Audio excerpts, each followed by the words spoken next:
This is not a war against a people.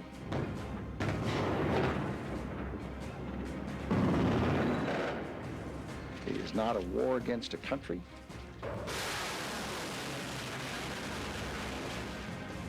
It is most certainly not a war against a religion. It is a war against a regime. And the war is underway. Live from Baghdad, Washington, Kuwait, and our correspondents around the globe, the strike on Iraq from the front lines. Baghdad on a Friday morning. It is 3 o'clock. A few seconds passed, and oh, what the 5 million or so residents of the Iraqi capital must be thinking on this, their Friday morning. It does appear calm. It certainly has not been calm in the Iraqi capital for much of the day. And around the country, a war is underway. A 50-mile path at the border, the southern border, has been the site of a fierce artillery exchange. The first American Marines have moved in. The war has not started in the way we suspected it might, but make no mistake, the war has started. Good evening again, everyone. I'm glad to have you with us on what we suspect will be yet another eventful night. We're joined for the next couple of hours by our colleagues Wolf Blitzer and Christian Amanpour, who join us in Kuwait City. We'll hear from them in just a moment. But first, we need to give you an overview of the developments of what has been an extraordinary day. Connie Chung joins us with that. Connie? Thank you, Aaron. I am Connie Chung. It's just after 3 a.m. in Baghdad. In the news at this hour. For the second straight night, bombs ripped through Baghdad. U.S. officials say more than 60 cruise missiles hit the Iraqi capital during 2 days of bombing. In the most recent attack, Bush administration officials say at least 24 missiles were fired. The expected massive bombardment, the so-called shock and awe strategy, was put on hold, the Pentagon says, so it can assess damage done to the Iraqi chain of command. The invasion, however, is underway on the ground. The U.S. Marines Expeditionary Force is now fighting its way through southern Iraq after crossing the border from Kuwait. The 7th Cavalry is also in Iraq, reporting the destruction of some Iraqi military vehicles. There are reports of firefights with Iraqi troops. British soldiers are involved, but no reports of casualties from today's fighting. Iraqi artillery has been lobbing shells into Kuwait, striking civilian targets as well as some coalition military positions. Air raid sirens in Kuwait City blared tonight. It was the 7th time the siren sounded since the war began. Anti-war protesters shut down traffic in New York Times Square tonight. Police moved in and tried to free up traffic, hauling away at least 11 protesters. Nations officially supporting the U.S. invasion of Iraq also saw anti-war protests today. In Seoul, South Korea, protesters and police clashed violently. The FBI is hunting for a 27-year-old Saudi man in connection with possible terrorist threats against the United States. In an alert issued today, the agency says it wants to question Adnan el-Shukri Jua. The FBI says he may be involved with al-Qaeda activities. Earlier today, CNN showed the wrong police sketch during a story about the suspect. We apologize for the error and any misunderstanding it might have caused. Continuing coverage of the strike on Iraq, live from the front lines, starts right now.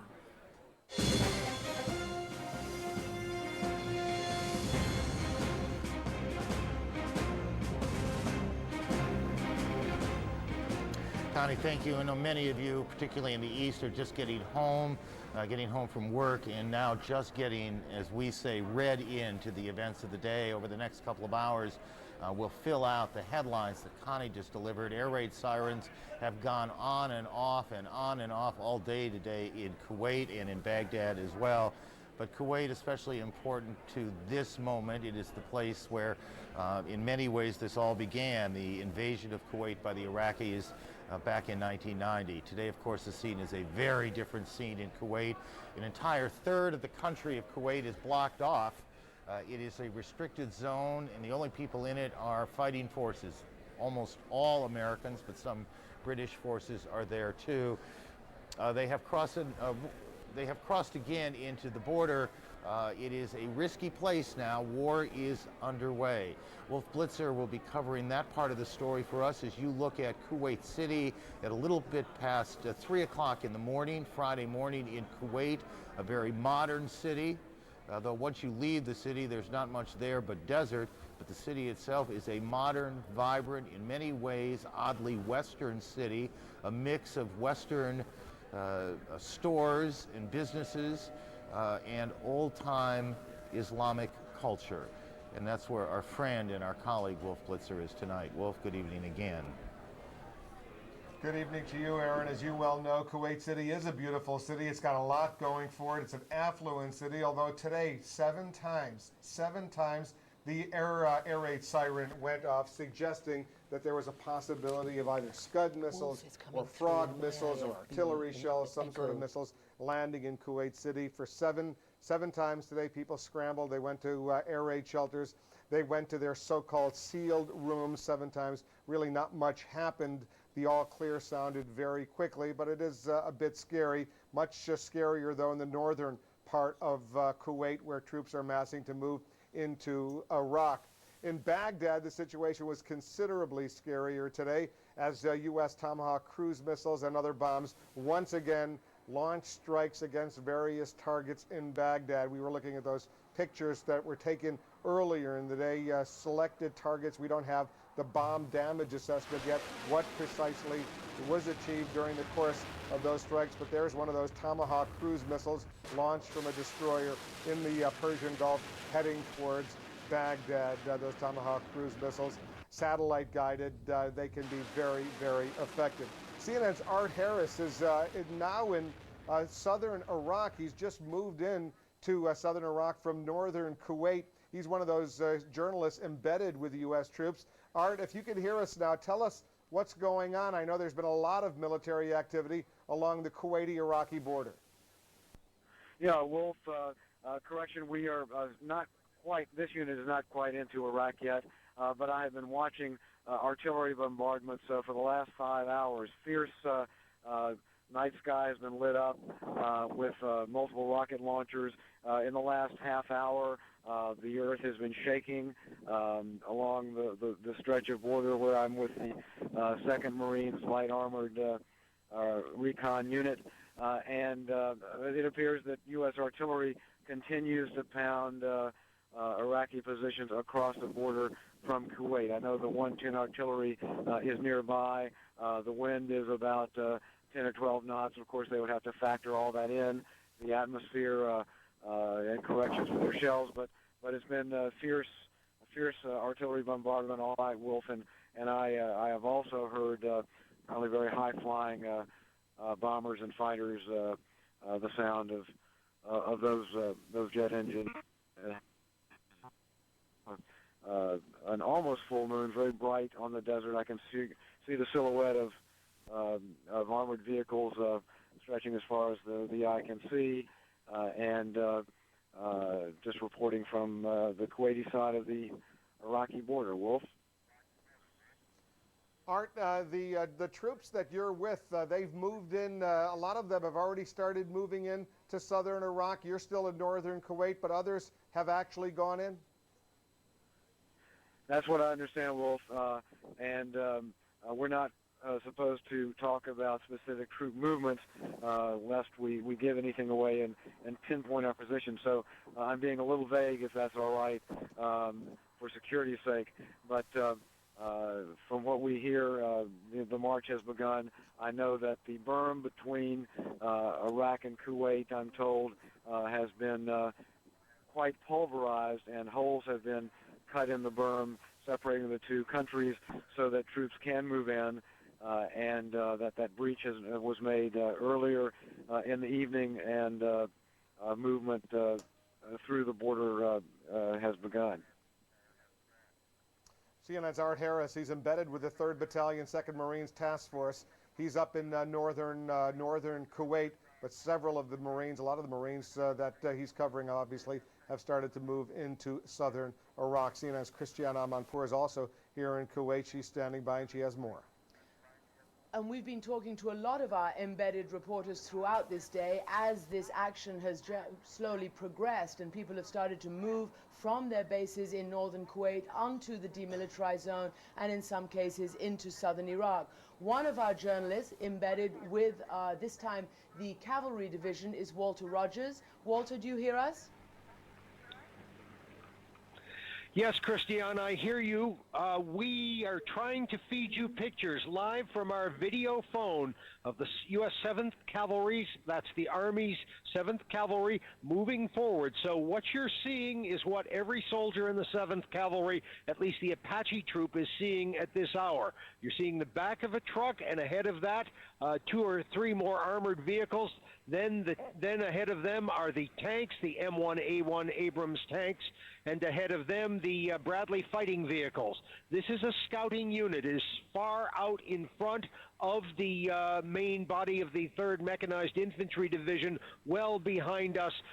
The 7th Cavalry is rolling unopposed across the southern Iraqi desert at this time, and we believe the ultimate destination over the course of the next days and weeks will be the outskirts of Baghdad. There was some hostile contact with Iraqi Army forces at the initial border crossing in northwestern Kuwait, but this unit, the 7th Cavalry, has such overwhelming firepower and such a capability of seeing and fighting at night, an advantage that the Iraqis don't have, that Iraqi opposition was pretty minimal. It was put down quickly.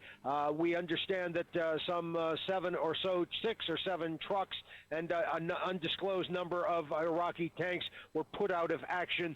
The 7th Cavalry has all kinds of firepower capable of dealing with that sort of obstacle. The initial contact would have been made by the Kiowa helicopters, which are a small reconnaissance helicopter. They fly about 30 to 50 feet across the ground, and of course at night they have thermal imagery on board, so they can see any armored vehicles or even soldiers on the ground that the Iraqis might have out in front of this armored column. Then behind the helicopters, several kilometers back, the land forces, the Bradley armored vehicles, are coming up. They are moving now in single column. Sometimes they're moving abreast, and then they're followed by the big guns of this cavalry unit, which is of course the M1A1 Abrams tank, 120 millimeter gun. Many believe the most powerful and lethal land weapon around. Christiane? Walter, you've been talking about, as your unit progresses there, tell us about the explosions that you saw slightly earlier this evening. Well, when this unit, the 7th Cavalry, drew close to the border, we were still in Kuwait, but when we drew close to the border with Iraq, we halted. We halted for over 3, almost 4 hours. And we got outside of our vehicle, and what we tried to inquire as to what the delay was. The delay was this brief encounter with rather token and hostile Iraqi forces. And as we got out of our vehicle, there was an incoming shell off to, I believe, what would have been the south. And it was, we heard it fall, and it gave us a mild concussion, that is to say, as all artillery shells do. It was a single shell. My first reaction, of course, was, is this a high explosive shell, or is it possibly a chemical warhead? It had the sound of a high explosive shell, that is to say, a big blast. Chemical warheads don't have that heavy blast so much. They have a more tingling thing. We checked all the Army vehicles. No one yelled gas, gas, gas. No horns were blown, meaning that we had to get into full chemical biological weapons suits with gas masks and everything. So we were, it was just a stray incoming shell. It affected not the movement of our convoy. Indeed, it actually helped our convoy, because as soon as that shell came in off to our left, the south, when we were sitting there, the Army started moving again very quickly, just in case someone was trying to draw a bead on us. Christiane? Walter, thank you very much indeed. We're going to go back to Aaron right now. Christian, thank you. It's just watching that, and despite the graininess of the pictures and the greenness of the night as it looks through the night scope, that is a remarkable scene. We've talked a lot leading up to these days about what the embedding process is, that there are literally hundreds of correspondents, and many of them ours, who are living with, sleeping with, and traveling with troops, and they will be reporting on this as it happens in many cases, and that is a wonderful and quite dramatic example of the system. None of us knew how it would work. We have a better feel for it today, and so far it's working very well. One of the things the president and the government is trying to do very hard right now, and with considerable success, we would say, is to suggest that everything is going on as normal. It is normal. Things are under control. The president himself will underscore that this weekend. Our senior White House correspondent, John King, joins us now. John, there is a message in all of this, isn't there? Well, Aaron, this president loves to go to Camp David on the weekend, so in going to Camp David, there is certainly a message that it is business as usual, but I should also note that it is not at all extraordinary, not at all a signal that the president is losing focus. He has the full command of the United States government at his disposal up at the Camp David presidential retreat. There is a mini version of the Situation Room. He has direct, secure communication. Whenever he is at Camp David, his national security advisor, Condoleezza Rice, or her deputy, Steve Hadley, goes with him, and we are told the national security meetings that would happen here at the White House will happen up at Camp David. So certainly a message in that the president will leave the White House on the weekend as he traditionally does, but it should in no way be interpreted that he cannot keep his hand on every moving part of this military operation. Just put that picture up again if you guys can. I believe that was the picture at about 7 o'clock last night. The president, Andrew Card, his chief of staff, George Tenet, I'm certain that's the vice president behind him, and I gather that's the moment the order was signed and given, right around 8 o'clock last night? No, Aaron, this is actually a photograph from this morning. The president being briefed on the overnight developments. The president, the vice president, Andy Card, being briefed by the CIA director on the overnight developments. We are this evening getting some riveting details, first details of the TikTok, if you will, of those meetings. We are told with these two words, "Let's go," spoken by the president of the United States in the Oval Office at 7:12 p.m. last night. "Let's go," the president said to the Defense Secretary Donald Rumsfeld. That authorized essentially ripping up the initial battle plan and going ahead with the cruise missile strikes and the F-117 stealth fighter strikes last night. And we are told that was after a very tense meeting in the Oval Office. CIA Director Tenet, Defense Secretary Rumsfeld rushed over to the White House around 3:30 yesterday afternoon after this intelligence came into their hands that perhaps Saddam Hussein and certainly key members of the Iraqi leadership were at that location in Baghdad in a conversations that stretched for 3 hours. We were told Secretary Rumsfeld and General Myers rushing out of the room, the Oval Office, to get secure communication to General Tommy Franks in the region. General Franks at one point told the president he needed to know by 7:15 p.m. if he was to pull off the operation we saw last night. The president then asked for more intelligence information from George Tenet. They read the president's speech of Monday night to General Franks in the field, Secretary Rumsfeld asking him, was there anything in this operation to be carried out last night that was inconsistent with the mission the president had described to the American people? When General Franks said no, the president got the latest information on the intelligence. We are told at 7:12 p.m. he looked at Secretary Rumsfeld and said, "Let's go." That broke up the meeting. The war plan essentially rewritten on the fly, and those dramatic strikes we saw last night in Baghdad. Aaron? John, thank you. I suppose if the speechwriter had done it, it would have been "let's roll," but "let's go" gets the message across just as well. Thank you, our senior White House correspondent, John King. That message went to the Secretary of Defense, who took it back to the Pentagon. That's where our senior Pentagon correspondent, Jamie McIntyre, is. Jamie, we are in the fog of war in many ways. As analysts try and figure out what has been accomplished to date. Fair enough? Well, yeah, and the big question we don't know is what's going on with the ground war, which apparently now is well underway, and we're not getting a clear picture. Even though we have reporters with some of those units, they're not in a position at this point where they can file their stories. It appears for now the so-called shock and awe campaign has been put on hold, at least temporarily, while the Pentagon tries to figure out what's going on with the Iraqi leadership. Is Saddam Hussein alive?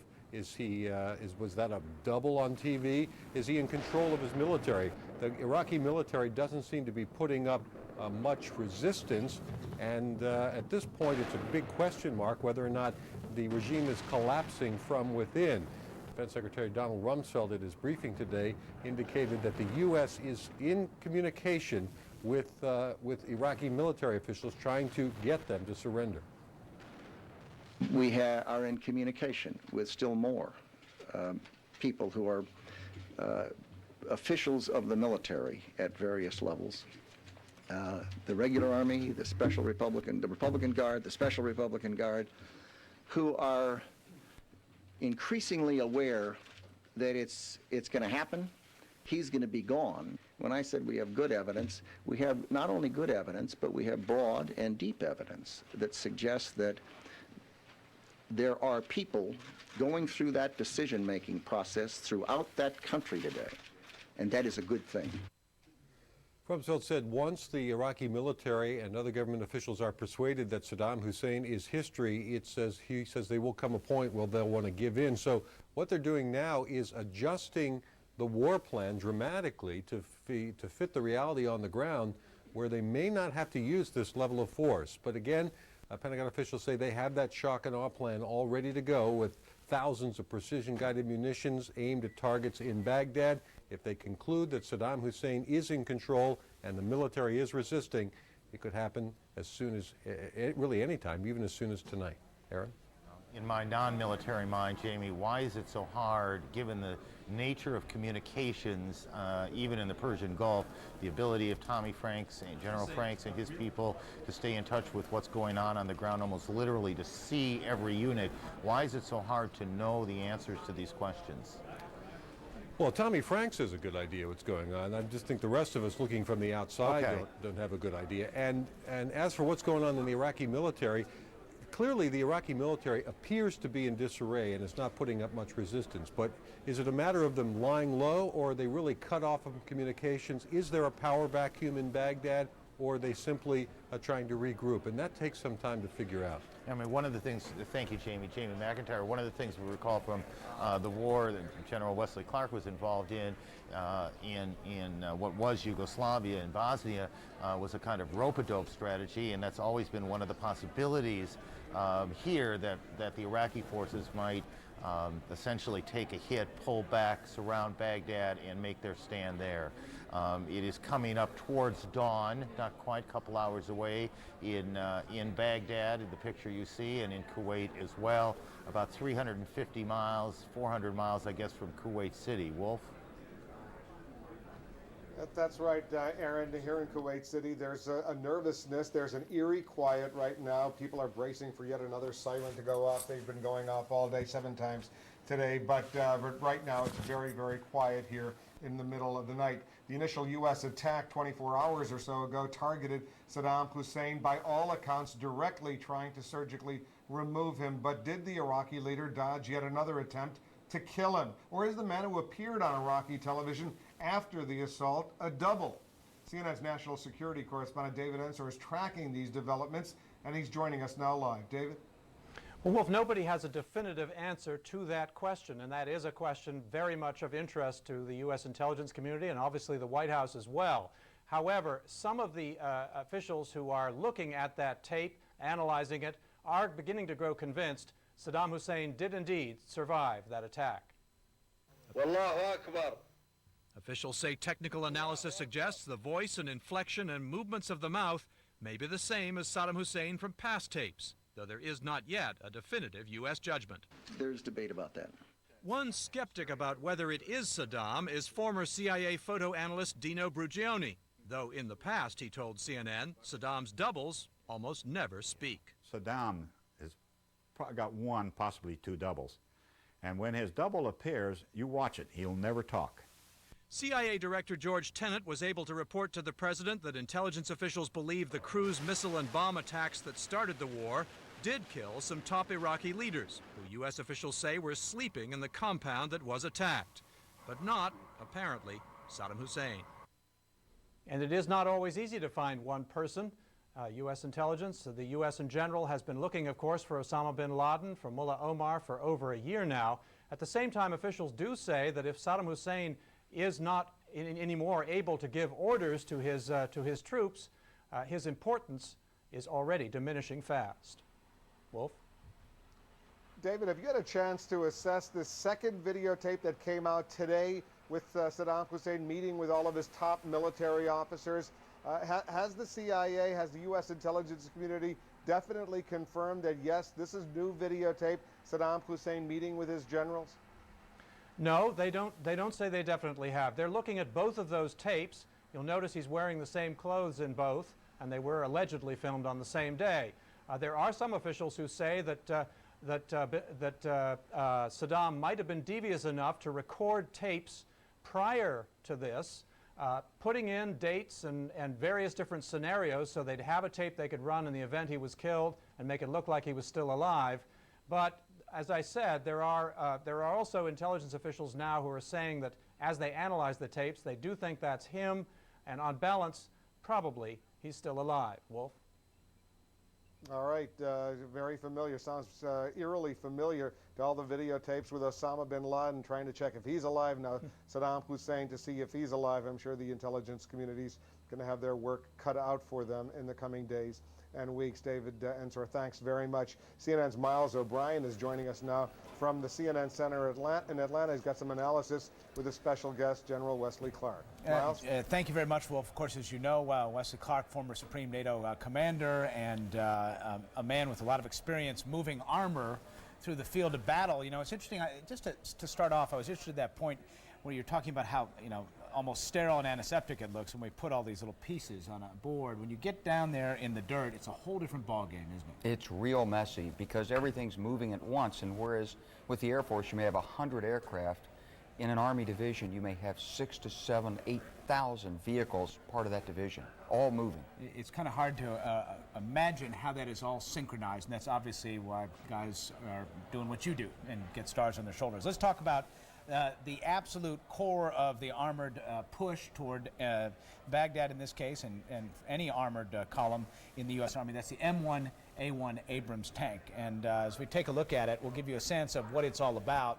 The Abrams tank dates back, actually its lineage goes back to the 70s, but tell us a little bit about this piece of weaponry. Came on the scene, actually we began to use it in the early 1980s. It's got a gas turbine engine in it.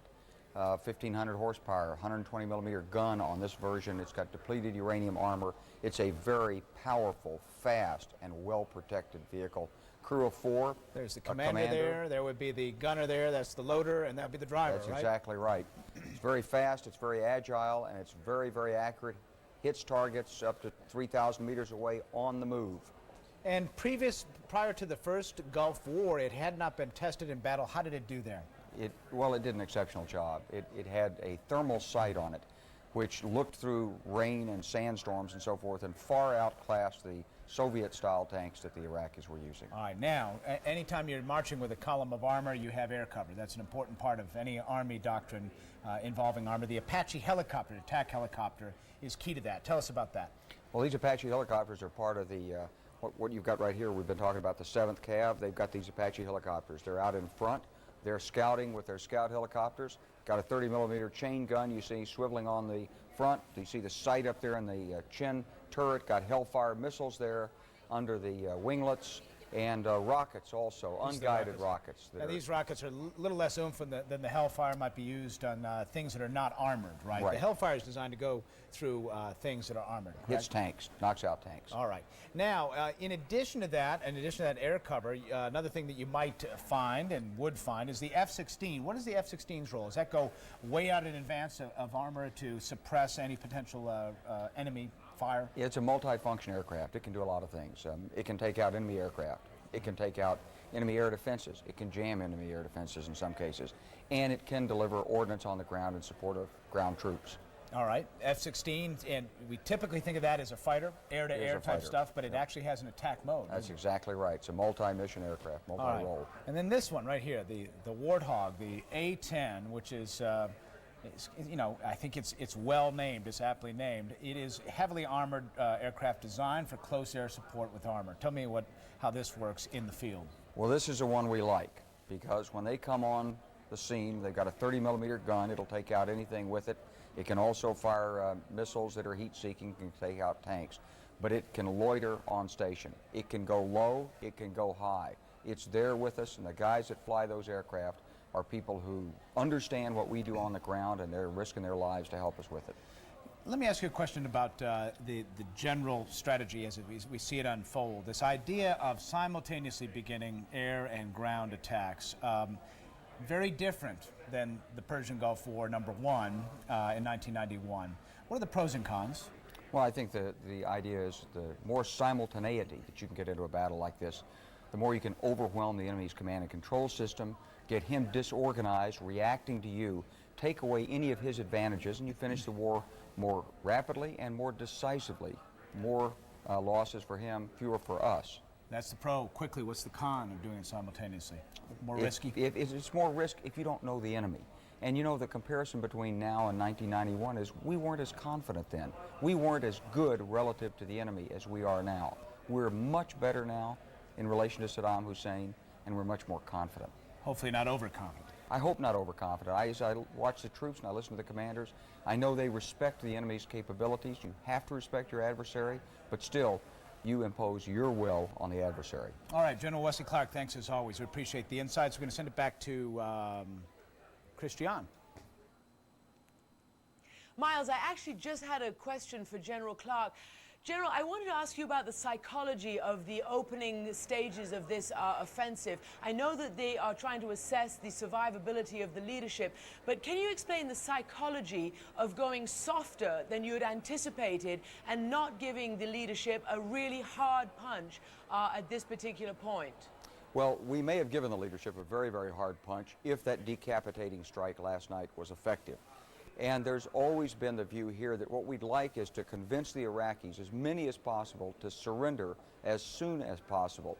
And so in this case, if you do believe you've been successful in taking out the hardcore, top-level leaders, the guys who would never surrender, and what you're dealing with is a more pliable, lower-level leadership, then maybe a pause like this where you do some bombing but don't do a whole lot of damage will convince someone to step up and say, okay, I'm in charge and we're surrendering to the Americans and let's do it now. And I think that's what's behind this.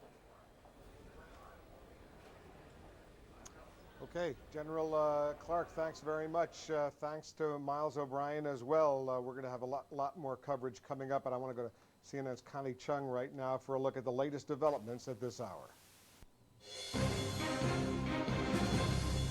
Thank you, Wolf. Good evening. I'm Connie Chung at the CNN Center in Atlanta. Here's a quick update of the very latest on the strike in Iraq. It's 3:30 in the morning in Baghdad and all is quiet. That's a change from earlier when some 20 cruise missiles hit the targets. The Pentagon has put off heavier attacks, its shock and awe campaign, to assess the state of Iraq's leadership. Meanwhile, U.S. Marines are crossing the border from Kuwait into southern Iraq. After an all-day debate, U.S. intelligence sources still aren't sure whether it was Saddam Hussein himself who appeared on Iraqi TV after last night's airstrikes.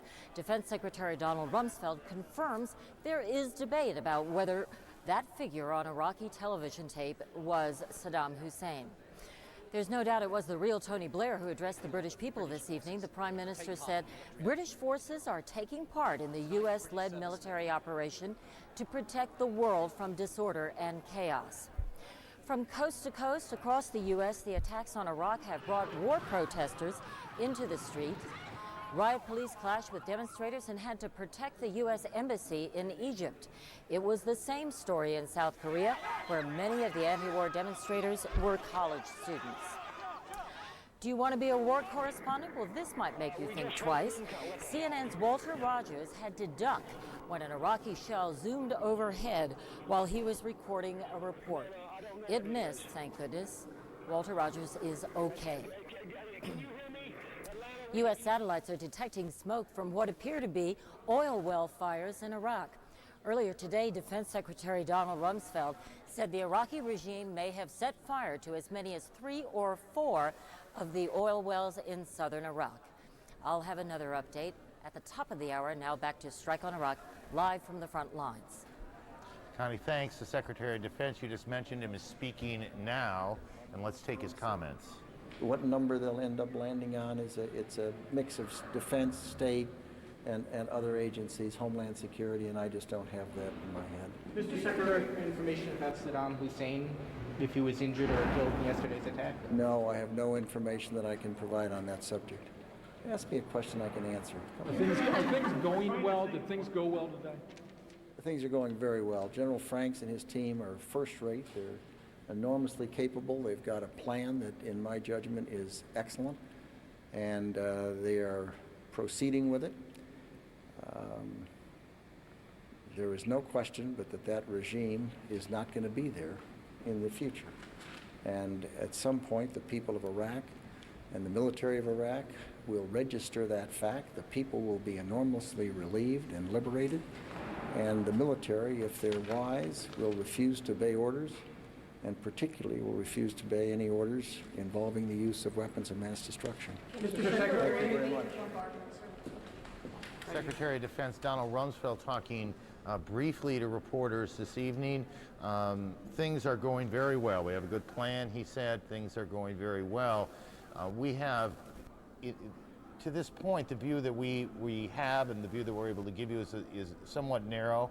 We see Baghdad, of course, we have a pretty good feel for what's going on there, and our embedded reporters are able to help us give a slightly broader view depending on what unit they're in and where that unit is. Ron Shilcoat is with the 101st, one of the great legendary fighting forces in the history of the American military.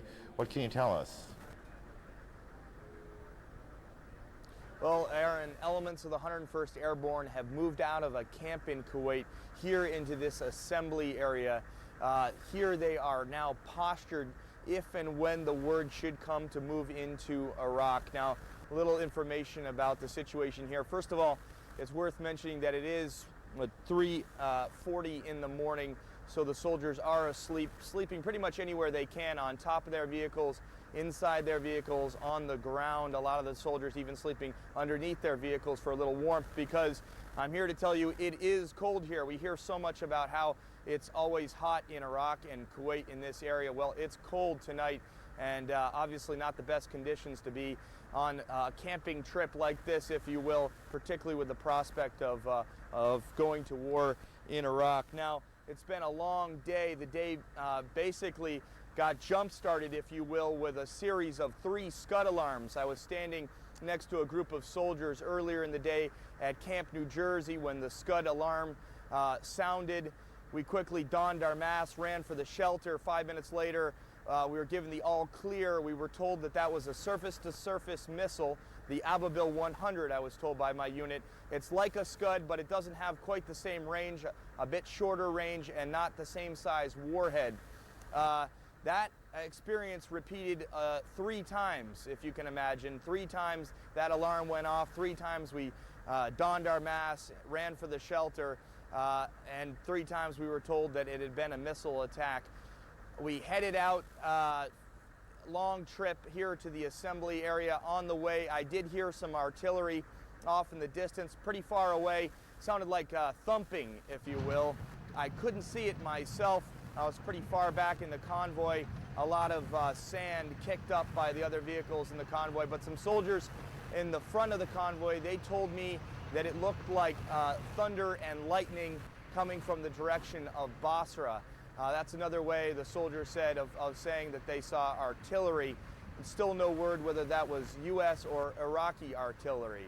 Aaron, back to you. Ryan, without getting into the specifics here, do the men in that unit know now what their mission is? Do they know specifically what they're going to be asked to do? Yeah, obviously I can't get into the specifics. As you know, as an embedded reporter, one of the things that we do is we agree not to compromise operational security, not to compromise future plans or current plans. That's part of the deal, to be able to report on what's going on here, and really not to compromise the lives of U.S. Servicemen and servicewomen. Having said that, the soldiers are aware in general terms of what they will be asked to do, and their commanders are particularly well aware of what they might be asked to do. Having said that, the 101st Airborne is one of the most flexible, as a light infantry air assault division, one of the most flexible units that's been deployed here. So their mission could change depending on what President Saddam Hussein does. So yes, they do have a mission, but obviously things could change. Aaron? Thank you. And we are all sensitive, even absent these embedding rules, sensitive about giving away anything that could endanger anyone. The embedding process works because we all understand the rules and we all understand the consequences, and no one wants to have that responsibility, believe me. Ryan, take care of yourself. Thank you very much. Ryan mentioned Basra. Basra is an important destination point for the American military. It is believed the population there will be very receptive, if you will, to the Americans coming in. It also is a route to the oil fields in southern Iraq. Iraq already may be experiencing some problems in the oil fields. There is some indication from NOAA satellites, National Oceanic and Atmospheric Administration. Those satellites are picking up heavy smoke from what appears to be oil well fires. The pictures were taken early in the morning. This is something that's been circulated all day long, but what you can see that, and obviously a trained eye sees it differently than the rest of us, but as analysts have looked at it in this portion of southern Iraq, they believe perhaps a couple of 3 or 4 oil wells may have been set afire. Anyone who's paid any attention to this story and the planning for this knows full well the great concern that one of the things that Saddam Hussein may do is torch his own oil wells, his own bank account, this extraordinary resource the people of Iraq have. It creates not just an ecological problem, it's very expensive to try and put these things out. It's very complicated work to try and put these things out, and it is also very dangerous work to try and put these things out. CNN's Ed Lavandera has been working today with one of the contracted companies who may end up, should the worst come, with having to put them out. Cut Pressure Control is one of the companies notified by the government. The company put out hundreds of fires in the Kuwaiti desert in the aftermath of the 1991 war. That's what Ed's been working on. Ed?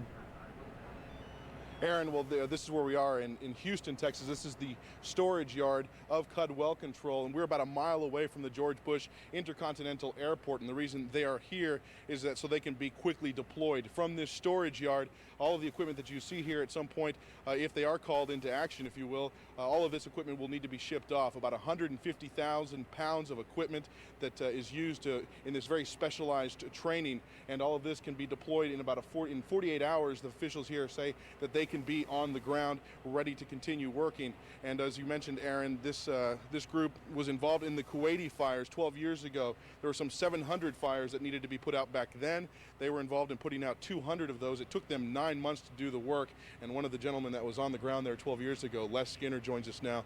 Les, we're going to show some flames. You can see the flames of what it was like working in those conditions. Describe it for us.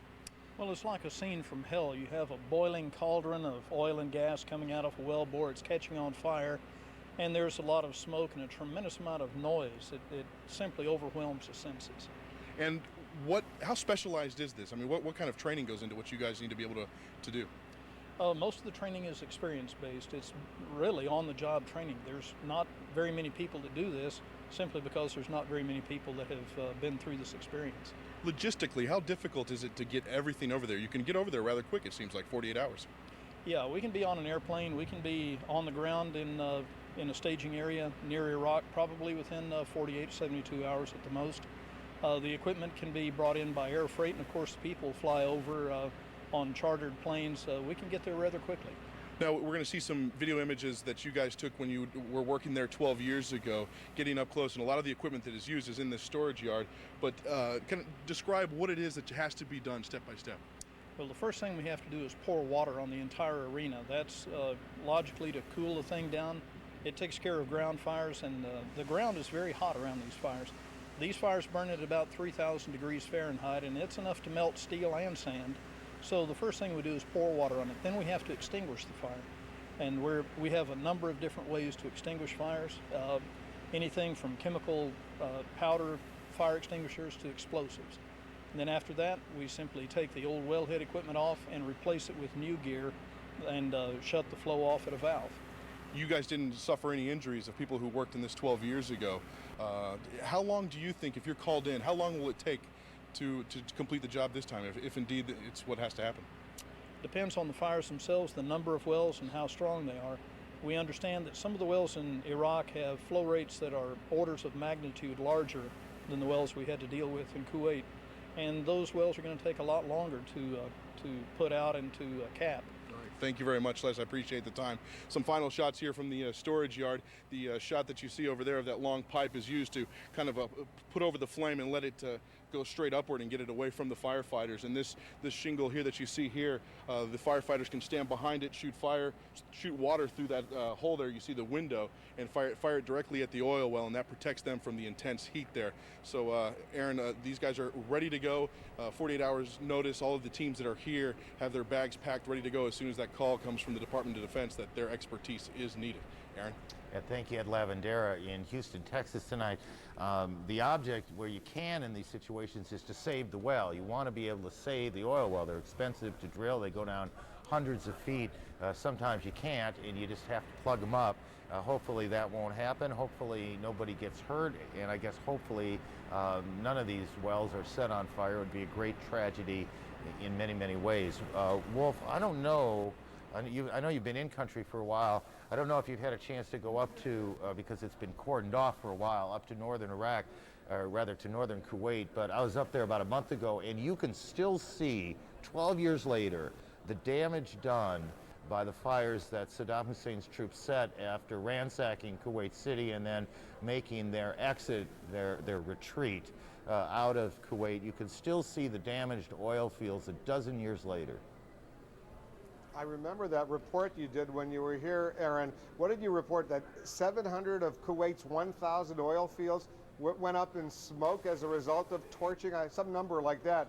Maybe you remember it off the top of your head. Well, and it was something like that, and thanks to the people that Ed just reported on and others, most of them are back online, and in fact, the Kuwaitis today produce slightly more oil than they produced a dozen years ago, but it was enormously expensive. Well over $1 billion was spent trying to restore the fields to conditions that allowed them to go back in and start pumping oil.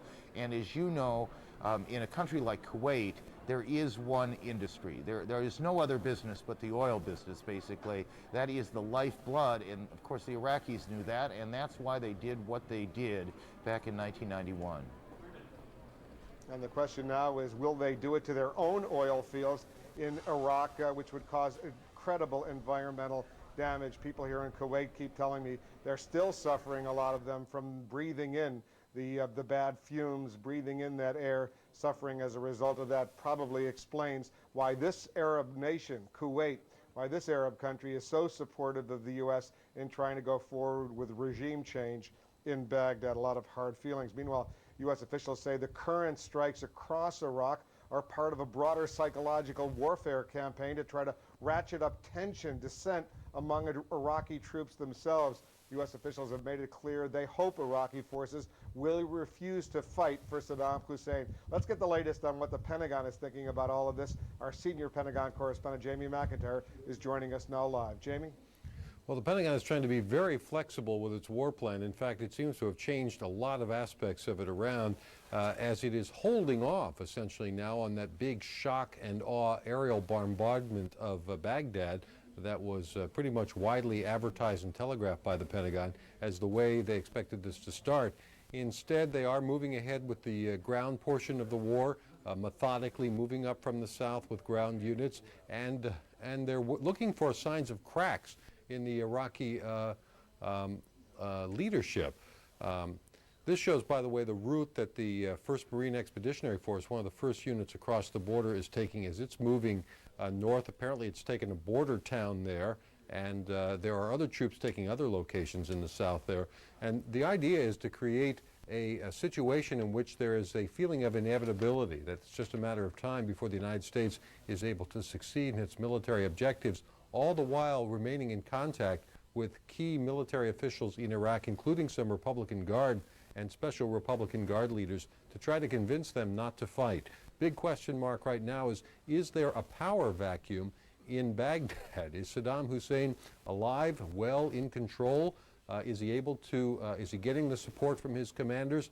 based on the resistance that Iraq has put up so far, the Pentagon is beginning to conclude that there's a little disarray in the Iraqi forces. So they're holding off on the big aerial assault, trying to determine whether or not Iraq's regime might be crumbling without the necessity for that massive display of military might.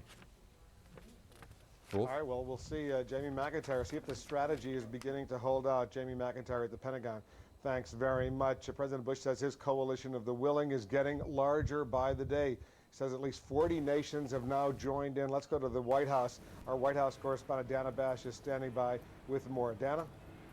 Wolf, that's right. The president talked about the fact that he believes that they have now 40 members of that coalition of the willing, and there has certainly been a lot of focus on all of the military action here at the White House today. But the another thing I should say that the president did do today is, while he's focusing on toppling Saddam Hussein militarily, is focused on toppling him financially. The president signed an executive order today that confiscates all of the frozen assets that his father froze, about $1.4 billion. His father froze them in 1990, and the president decided in an executive order to confiscate that money. Now, we're told that he has the ability to do that under the Patriot Act. This is legislation that passed right after September 11th, and this allows the president to confiscate any frozen assets for any nation that the U.S. is involved with hostilely, and of course, hostilities with, and that, of course, is Iraq as of last night. So the White House is intending to use that money, about $1.4 billion, to help rebuild Iraq. And the other thing that they're saying here at the White House, Wolf, is that they might have to go back to the United Nations in terms of dealing globally with Saddam Hussein's assets, because they want the whole world to come together and agree that any assets that Saddam Hussein has around the world will be seized, will be frozen and seized, and returned to the Iraqi people. There is concern here, according to administration officials, that countries like France and Russia and Germany, which have outstanding loans, Iraq has outstanding loans to those countries, that they will take some of the money as kind of loan repayments. The U.S. wants all that money, they say, to go back to Iraq to help rebuild it for humanitarian assistance and things like that. Wolf? Dana, what do officials at the White House say when they point out accurately that some 40 governments, 40 countries, many of them former Warsaw Pact nations, are actively supporting the United States as far as Iraq is concerned? But when you point out to them that only 3, the United States, Britain, and Australia, are actually sending military forces to fight, what do they say about this limited military coalition, which is, of course, in marked contrast to what was the case a dozen years ago when the first President Bush had an enormous military alliance put together? Well, it's interesting that you asked that. They are making a really big effort today here at the White House to explain the fact that, yes, the United States, as you said, and Great Britain and Australia at this point are the only countries acting militarily against Saddam Hussein, but they made a great effort, starting with Ari Fleischer at the White House briefing, to say that there are almost 2 billion people who are living in countries around the world who are supporting this effort. He even talked about the $2.17 trillion in GDP that these countries have. They're making a concerted effort to talk about it, but you're right. A lot of these countries, most of these countries, are giving political support, logistical support, support with intelligence gathering, allowing the United States to fly over their nation's airspace rights. Very, very different from the past, and it is part of the reason why we are hearing publicly a lot of the talk about this coalition, especially after the second resolution did not go through the UN and things definitely broke down at the United Nations. Wolf? Dana Bash at the White House. Let's bring in Christiana Amanpour. She's here in Kuwait with me.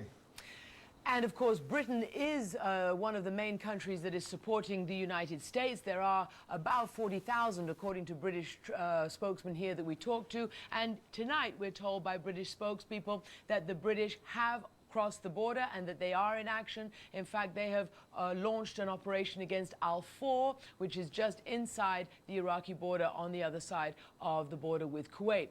Now, Britain also, although the Prime Minister supports this mission, the British people are entirely divided about this and are very have quite high levels of opposition to this, and indeed the Prime Minister talked about that when he addressed Britain today. The war is certainly controversial, and feelings either for or against it don't necessarily fall along religious or ethnic lines. Nonetheless, in the United States, we want to see how it's being greeted by some Arab Americans.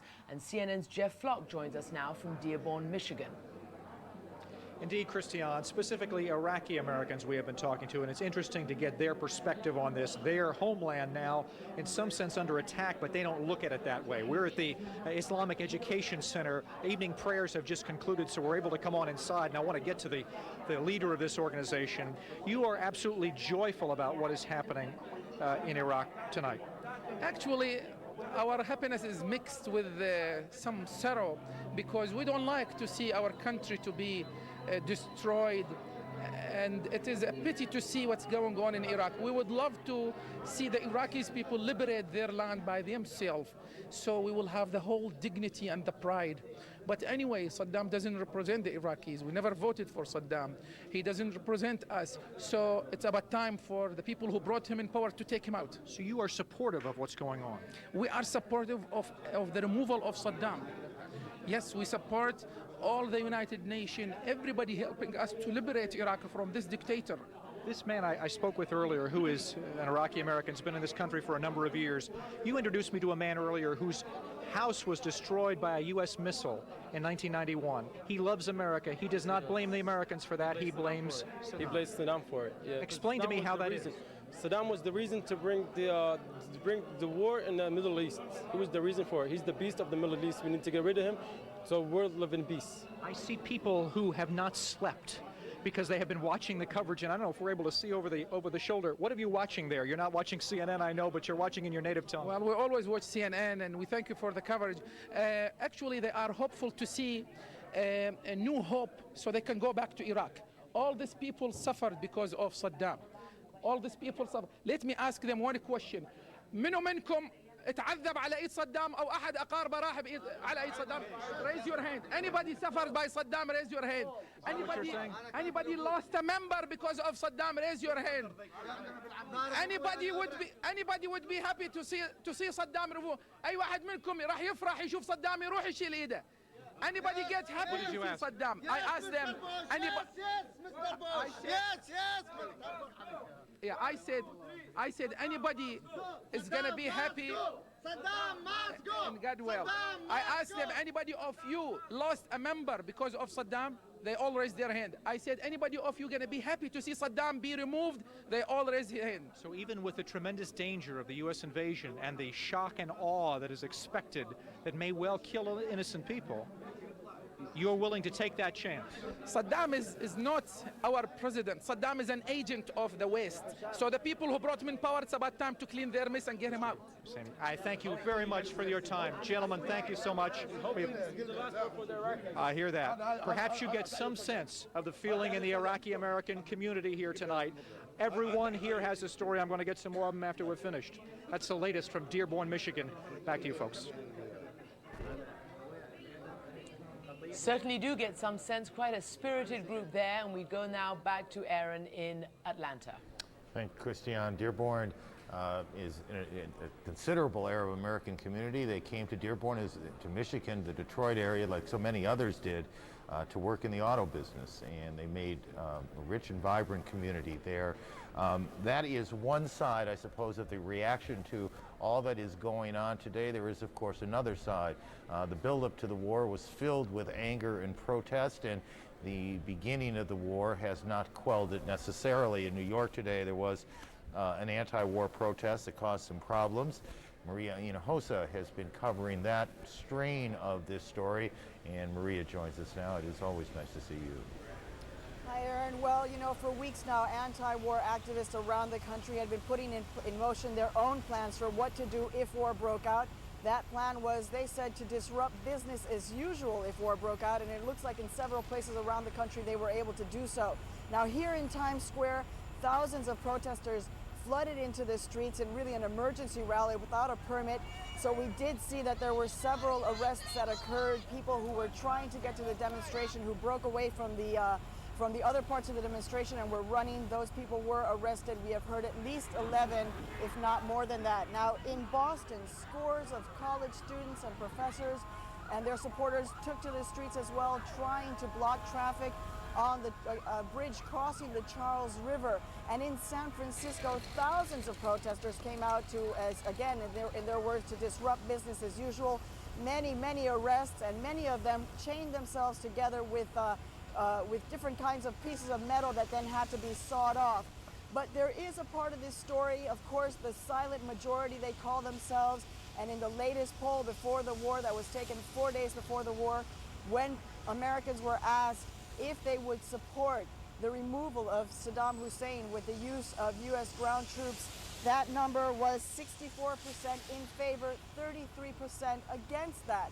So the silent majority, those supporters of this war, came out as well, taking to the streets. They were there in West Virginia, rallying for the troops, rallying for President Bush and against Saddam Hussein. But Aaron, here on the streets in New York City, I have to tell you that I saw many protesters carrying signs that you would not normally have expected to see in anti-war demonstrations, Aaron. Big signs with yellow ribbons saying, "We too support our troops, we too are patriotic, we just want our troops back home." Aaron. Thank you. I think one of the legacies of the Vietnam era protests is people who are against the war, for whatever reasons they're against the war, want to make clear that they are not against soldiers. There's a difference between soldiers and policy, and as there should be. Thank you. We're coming up on the top of the hour. We're actually about 8:01 Eastern Time. For those of you just joining us, let's catch you up on where the day has gone so far. Connie Chung joins us for that. Connie? Thank you, Aaron. I am Connie Chung. Here's what's happening at this hour.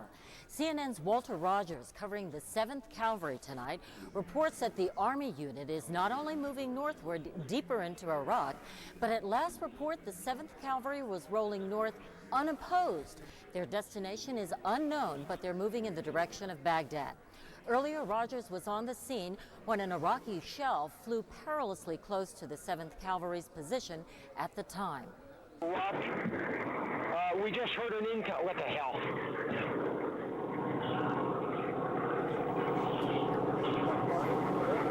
No, I don't know what it is. Can you hear me? Atlanta, we just heard something shooting. Walter Rogers had to duck, but he is unhurt. No U.S. casualties have been reported from that strike or any others so far. Iraqi officials are talking about the toll they're paying. They went on national television Friday morning, Baghdad time, reporting attacks on Iraq's southern and western borders, though it was not clear whether the reference was to Iraq's western border with Saudi Arabia, Jordan, or Syria. They also reported 5 military fatalities, and Iraqi hospitals reported 1 civilian death and 14 injuries. This is the view of Iraq from 520 miles up this morning. The U.S. says those black smudges you see are smoke that appears to be from burning oil fires. The patterns are consistent with satellite images of other oil fires, and the smudges line up with the locations of known Iraqi oil wells. The Pentagon today said it had reports from Iraqi officials torched 3 or 4 of those wells. Kurds fleeing Iraqi assaults have left their homes in northern Iraq, taking up refuge in makeshift tent cities. Kurdish commanders told CNN Iraq fired mortar rounds in Kurdish-controlled territory today. Some anti-war protests turned violent today. Police and protesters clashed in New York Times Square after the rally shut down rush hour traffic there. San Francisco police arrested hundreds of people at an anti-war protest there late this afternoon. And now our coverage continues. Strike on Iraq, live from the front lines with Wolf Blitzer. Wolf?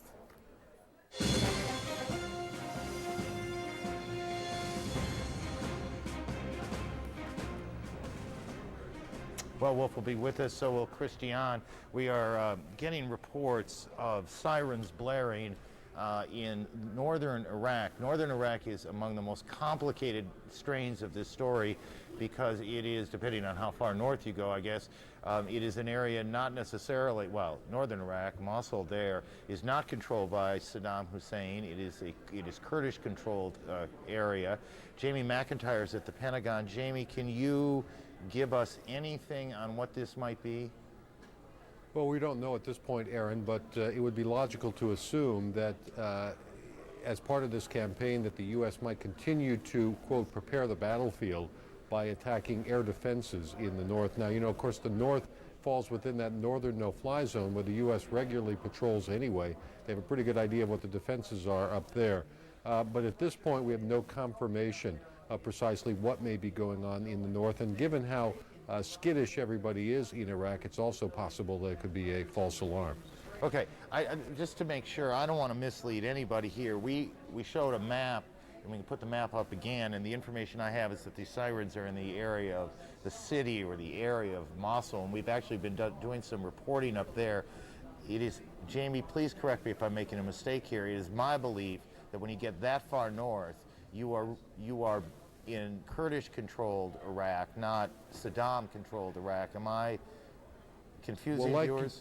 Well, like you, Aaron, I'm not an absolute expert on the geography of northern Iraq, but my understanding is that Mosul, in fact, was an area where Saddam Hussein did have control. In fact, one of his Republican Guard units was based up there, but it was the unit that was pulled down to Crete.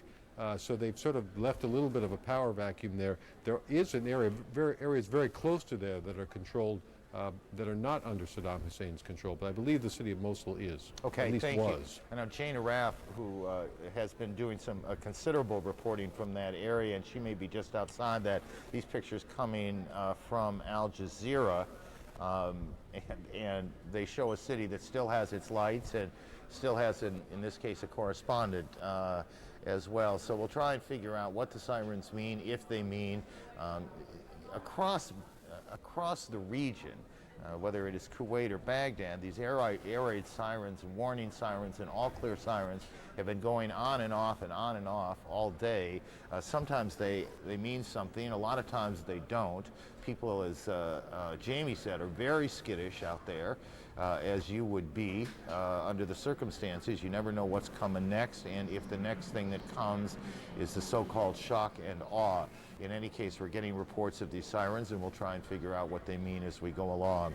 We're joined this hour again as we now do approach dawn out in the Persian Gulf by our colleagues Wolf Blitzer and Christiane Wolf. No one's going to mistake the two of us, even if the introduction did briefly. I don't think so, Aaron. You know, those sirens, they've been pretty frightening. Christiane and I have been enduring those sirens here in Kuwait City all day. I don't know about you, Christiane, but you get a sort of sense that after you've heard them a few times and nothing happens, you just go about your business. But that could be a mistaken kind of notion. Well, yeah, and of course we've been advised not to, and like all the troops in northern Kuwait, the minute these sirens go, they all have to don their chemical and biological suits and their masks, so do the journalists up there, and we're having to do the same here. It is, you know, nerve-wracking, because the worst thing that could happen is weapons of mass destruction, and we have no idea if that will ever happen. It certainly has not happened yet. Even the spokespeople up in northern Kuwait with the troops who are telling us that they have counted, at least in one area where the British troops are with some American troops, 10 missiles at least. All of those, though, we're being told, are conventional warheads, and all of those have missed the troop concentrations up there, and there have been no casualties. But of course, in these opening hours and in any war, it gets very scary, and people have said many times that Kuwait is a fairly vulnerable place because of the potential for retaliation for all sorts of reasons, not just the concentration of U.S. troops and British troops, but because of what Kuwait means in the ongoing Iraqi-Kuwait relationship. And I want to go elsewhere in Kuwait to speak to Dr. Sanjay Gupta. He's our CNN medical correspondent. He's embedded with U.S. Marines up in the northern part of Kuwait. Sanjay, if you can hear me, there were some pretty scary, frightening moments that you endured throughout this day. Yeah, that's exactly right, Wolf. It's 4 o'clock in the morning now. At about 10:30 in the morning yesterday, one of the most frightening moments, certainly, an object flying overhead. I couldn't tell what it was at the time. About 300 feet over our heads, traveling very fast, very loud. Turned out it was a missile, a grayish-green missile with 3 yellow stripes. Wolf, I'd never seen anything like this. What I did see was everyone just hit the deck around us, and so that thing just flew overhead, followed by a boom, apparently an impact boom in the south of us. just a few minutes later. After that, we heard bunker, bunker, bunker, gas, gas, gas. That meant everyone get into the place, which is right behind me, which is a bunker. Put on your gas masks. I heard you and Christian just talking about that. We've done that 13 times now over the last 20 hours or so. Sometimes we've been in those bunkers for up to an hour or so. A lot of the times it really ended up being absolutely nothing at all that we could tell. Didn't hear anything, certainly didn't see anything. But every time you might be becoming just a little bit complacent with that, something did happen. Just this last time, we started to hear several booms in the area. Some of those, I was told by by the Marines here, were actually the sonic booms of Patriot missiles being launched. So these booms taking place all around us, hearing sirens at the same time. Some of these sirens actually coming from the chemical sensors around the periphery of the base. Certainly that also gets everybody's attention, gets them back into the bunker pretty quickly as well. Wolf? Sanjay, tell our viewers what it's like. What does it feel like? You said you spent an hour in one of those gas masks. It's a long time to be breathing through a gas mask. Explain what it's like, what it feels like.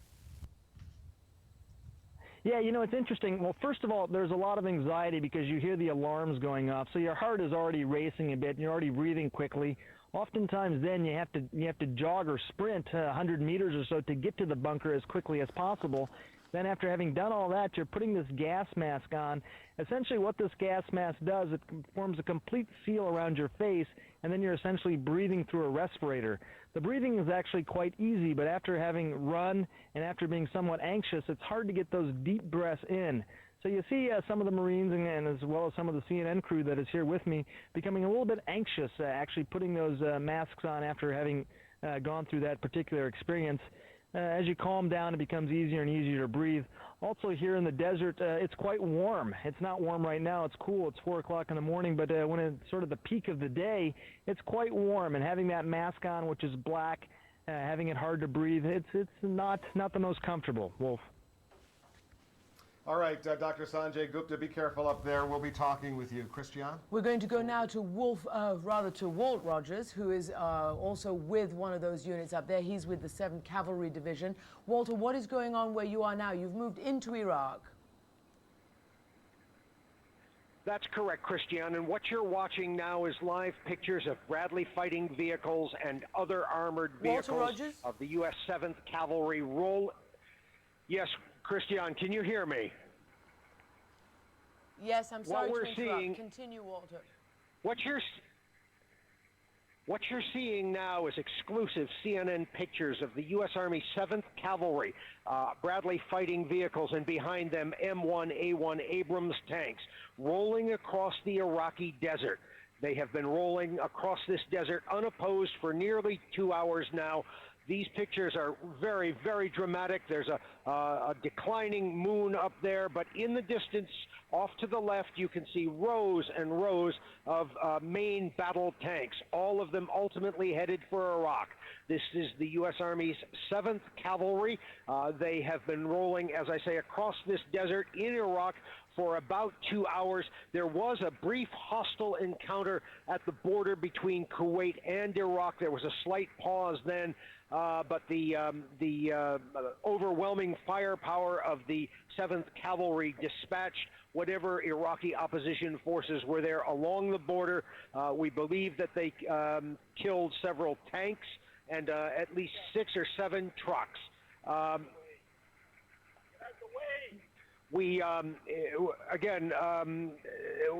was the only opposition which we've encountered at this point. But so far, we have rolled unopposed. This is a very sparsely populated section of southern Iraq. And this is pretty much falling according to the main battle plan that the generals and senior officers had. That is to say, they expected no serious Iraqi opposition for the first 100 to 200 kilometers in Iraq. They have not encountered much of anything seriously. There over to the left, you can see an M1A1 Abrams tank. Just a second, it's pulling around those engineers' vehicles. There's a main battle tank rolling through the Iraqi desert. We have fairly good illumination this evening because the moon is in its latter phases, but still, it was a full moon only a few days ago. Again, you can see another M1A1 Abrams pulling up Each of these vehicles is headed ultimately toward Baghdad. There is a very detailed battle plan here. This is the Army's cavalry. These are the vanguard troops of what will follow long afterwards. That is to say, the 3rd Infantry Division is going to be following the 7th Cavalry, but this is the unit which is out scouting in front of everyone. We don't know how many kilometers we are ahead of the 3rd Infantry Division. We're not sure they crossed the border yet, but the cavalry, of course, is the eyes and ears. Their objective is reconnaissance and surveillance. The 7th Cavalry, as you see it rolling across the desert, is now here looking for Iraqi pockets of the Iraqi army, and of course they have every intention to treat them as hostile forces. As the commander of the 7th Cavalry, Lieutenant Colonel Terry Farrell, said to us earlier in the day, if we meet the Iraqis, we will kill them. This unit is, of course, rolling forward at this time and will continue to do so. Of course, one of the risks in any cavalry operation is that you get too far out in front of your main body, which is the huge American army behind it, the 3rd Mechanized Infantry Division. But it's more than a little exciting to see this armored force rolling through the desert in a classical cavalry maneuver. Christiane? Walter, indeed, it is incredible to see this unfolding in real time. And I just want to be clear, you've said quite emphatically that you've gone through, the cavalry has gone through unopposed. Have you contacted, have there been any kind of Iraqi soldiers who have at least turned away or even surrendered? Or is it that you haven't come across any Iraqi forces? The only opposition the 7th Cavalry has encountered was when we crossed this giant sand berm along the Kuwait-Iraqi border. There was a hostile encounter ahead of us several kilometers, and that hostile encounter involved the U.S. forces, helicopters, and the Bradley fighting vehicles, the scout vehicles up in front. What they did was they took out the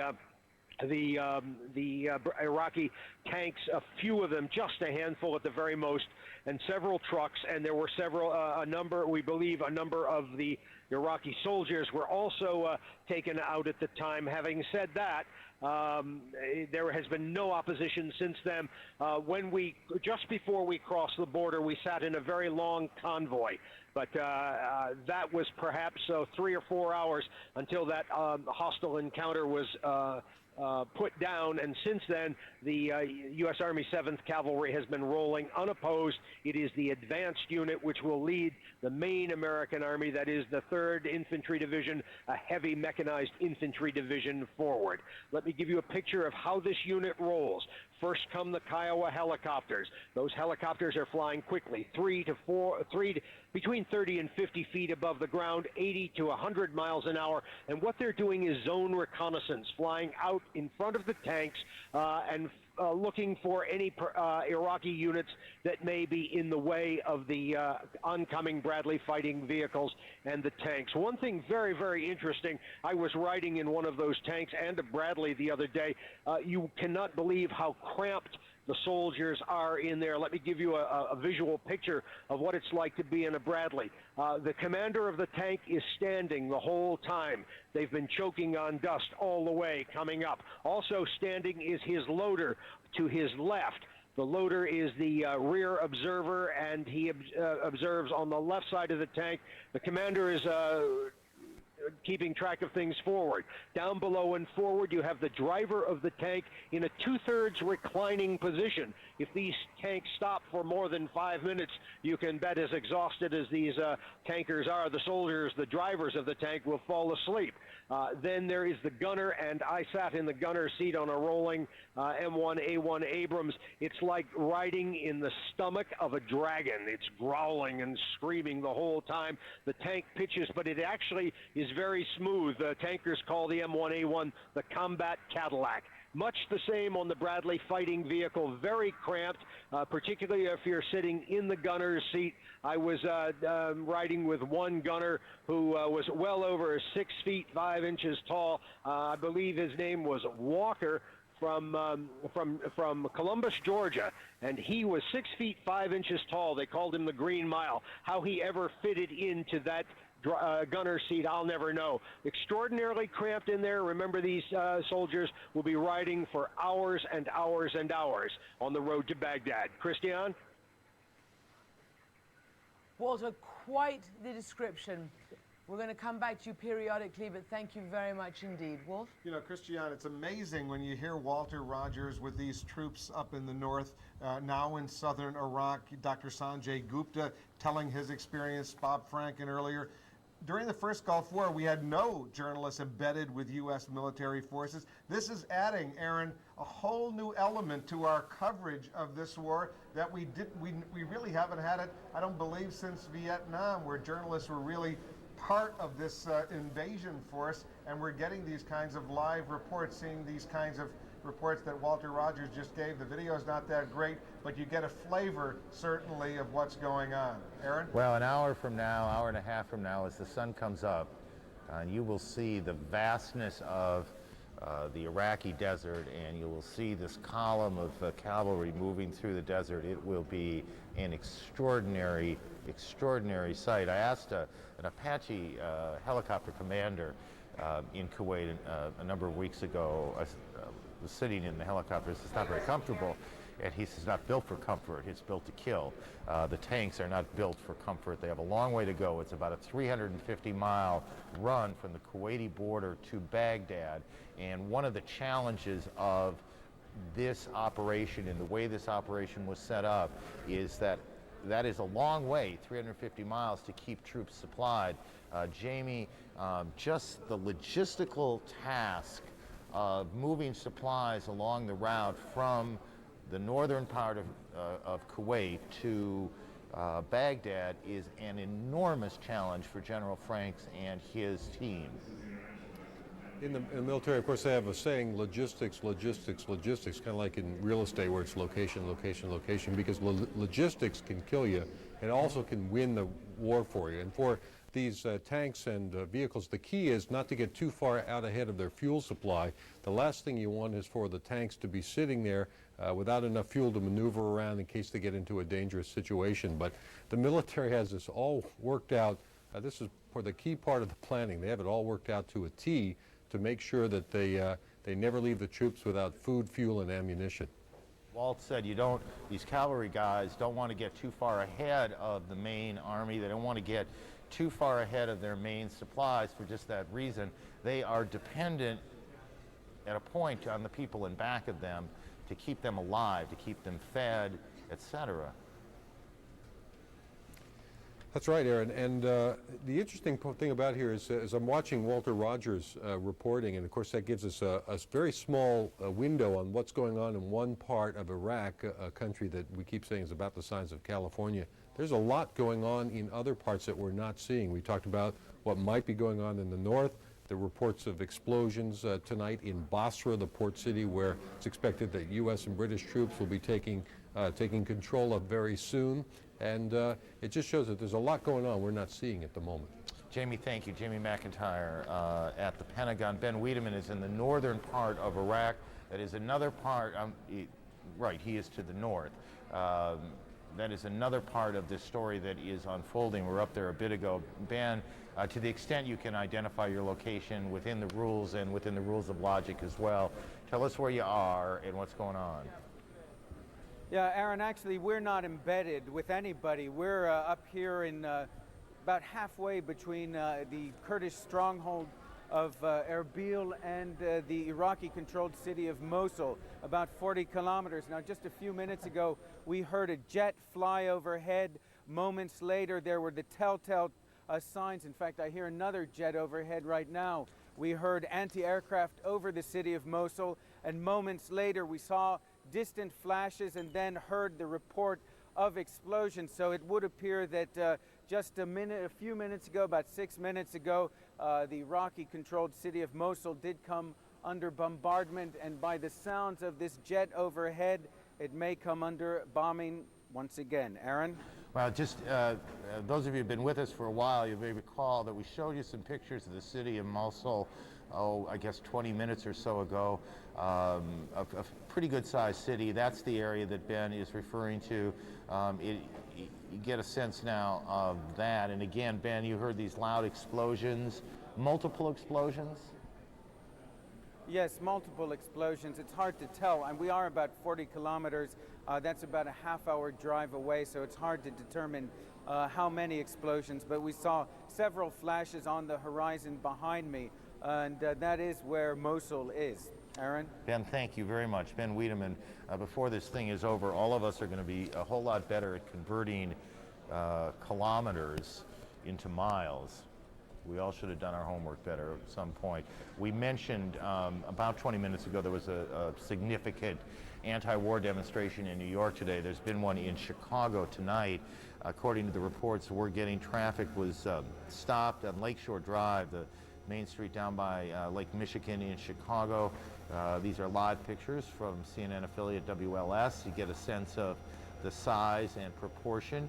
It's of some size, but it's certainly not overwhelming size. Protesters met in the downtown plaza, began marching on the lakefront. Police, as you can see, on foot and horseback, are trying to hold them away from the federal building there, the federal plaza, I think they call it.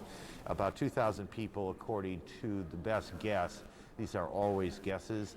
Anyway, this is going on now, as we say around here, going on now in Chicago, and you can see the Chicago police. And if you're of my age, Chicago and anti-war demonstrations has some history and meaning, and hopefully it doesn't get the way it was back in 1968. That's Chicago tonight. Traffic does seem to be moving a bit, I would say, along the lakeshore. I think that is the federal building down there in Chicago. Dana Bash is at the White House. Dana, the president in the residence and closed it down for the night? Pretty close to it. Actually, Aaron, the president had an interesting meeting tonight. He met with the president of Cameroon in the Oval Office, and then he had dinner with him. It's very interesting to show kind of what a difference a week makes, because if he was meeting with the president of Cameroon this time last week, we all would have been asking whether or not he had his vote on the Security Council, because, of course, Cameroon was one of those key 6 swing votes on the Security Council. Now, of course, that is all moot, but nevertheless, they did have that meeting here at the White House tonight. But the president spent much of his day-to-day in the Oval Office. We are told he was working the phones, talking to other world leaders. We are told there you see a picture from this morning where he was getting a briefing from the CIA director and the vice president and his chief of staff about the overnight developments. But he did continue, we are told, to get updates from his national security advisor, Condoleezza Rice, and others today. And the other thing the president did today, his other public event here at the White House, was his cabinet meeting. And Aaron, he made a concerted effort to talk about the fact that he is focusing with them on domestic issues, talked about education and the economy, but he also, of course, was given a briefing by Colin Powell, the Secretary of State, and the Defense Secretary there, and he made a point when talking to reporters to thank the troops. There's no question we've set the finest of our citizens into harm's way. They perform with great skill and great bravery. We thank them. We thank their loved ones. We appreciate their sacrifice.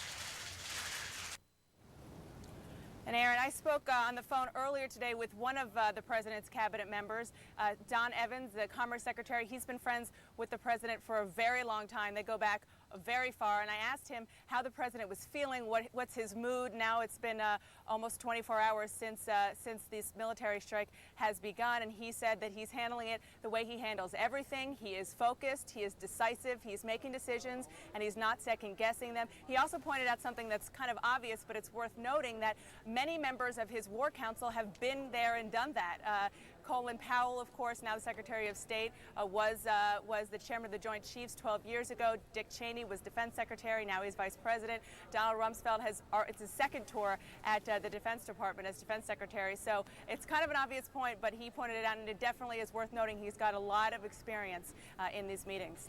Aaron? Dana, thank you. They have been there and done that, but this is a very different mission. It's a very different mission to liberate Kuwait, which was the mission a dozen years ago, as opposed to going into Baghdad. As we take a look at Baghdad on a Friday morning there, we can only imagine the anxiety that must exist, not simply in the leadership of Baghdad. We spent a lot of time talking about Saddam Hussein and the 100 or so in his cadre of people, and we assume they're reasonably anxious, but there are about 5 million or so people that live in that city. The president has talked a good deal about this is not a war against the citizens of Iraq. In fact, this is a war, in the president's view, about liberating Iraq. Nevertheless, the anxiety that they must feel on a morning like this, not knowing what's coming next, but certainly knowing that something is coming as dawn approaches on another day in the Persian Gulf. While many of the people of Iraq lived through the first Gulf War, Iraq is a city, I think I read the other day that 40% of the citizens of Iraq are children. And what their lives have been like because of the sanctions, because of the government there, the lack of medical care, the lack of food in many cases. They've been living on rations. Someday that may, and we all hope, regardless of one's position on the war, it doesn't matter. We all hope that the citizens of Iraq live better than they have been living for the last dozen years or so, as dawn comes to the region on a Friday. For those of you just joining us at 8:30 Eastern Time, Connie Chung joins us now with a look at what has gone on a most eventful day in the Persian Gulf. Connie. Thank you, Aaron. Good evening, everyone. I'm Connie Chung. Here's a quick look at the latest on the strike on Iraq. Iraqi officials are giving their assessment of the war's earliest phases. One television report said 72 missiles have hit Baghdad, but quoted officials as saying that most of them failed. A U.S. attack helicopter made what was described as a hard landing in southern Iraq today. Commanders say it was one of several Apaches on a mission to destroy Iraqi observation posts near the Kuwait border. The craft was hit by small arms fire, but the pilot was able to get out, assess the damage, and return safely to base. Federal authorities are rounding up Iraqi nationals who are in the United States illegally. Sources say officials want to know if the detainees in question have any ties to Iraqi intelligence. It's unclear how many are being arrested or where they are. News that the war is underway is galvanizing protesters across the country. This is a live picture of Chicago. Said one protester, quote, "America is different today." A similar scene in Rome, where police parked cars across streets to keep protesters from the U.S. Embassy. An estimated 45,000 students and labor union members marched in Milan. One woman in London had the phrase, "You can't ignore us forever," scrawled across her jacket. U.S. Senator John Kyle of Arizona says there is no reason at this time to fear a terrorist attack at a nuclear power plant near Phoenix. Security at Palo Verde plant was tightened anyway. Kyle says an intelligence report that terrorists might target the plant has been thoroughly investigated and nothing has been found. You are going to look at live pictures of Baghdad in just a moment. Let's go back to Aaron Brown and strike on Iraq.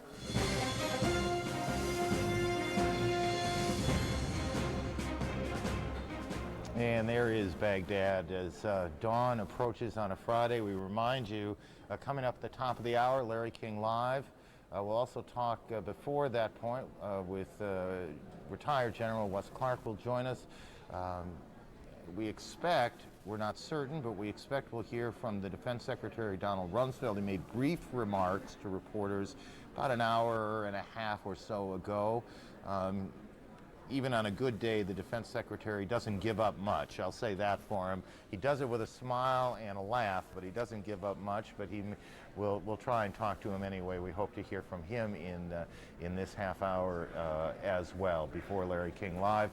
Wolf Blitzer and Christiane Amanpour are in Kuwait City, or in Kuwait, I'm pretty sure Kuwait City still, and they join us now. Air raid sirens have been going on and off. It's a very tense and difficult place for them, and they're reporting. Aaron, right now we're not hearing air raid sightings. We're hearing the call to early morning prayers, the first prayer of the day for Muslims. Maybe I'll be quiet for a second. You might be able to make it out behind me. Just listen for a second. No, I don't think you're going to be able to hear that, but Christiane, you can hear it.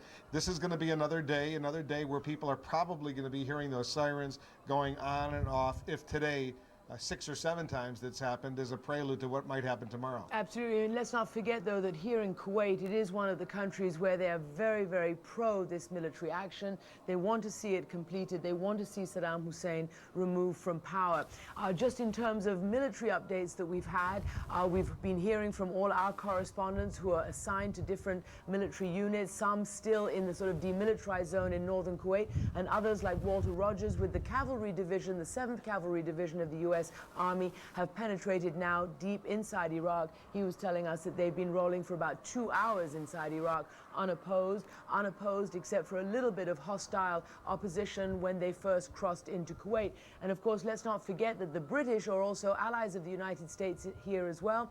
They are based in northern Kuwait, and they have also crossed the frontier into Iraq, and they have conducted, we're told, offensive or operations on the Four Peninsula in southern Iraq there.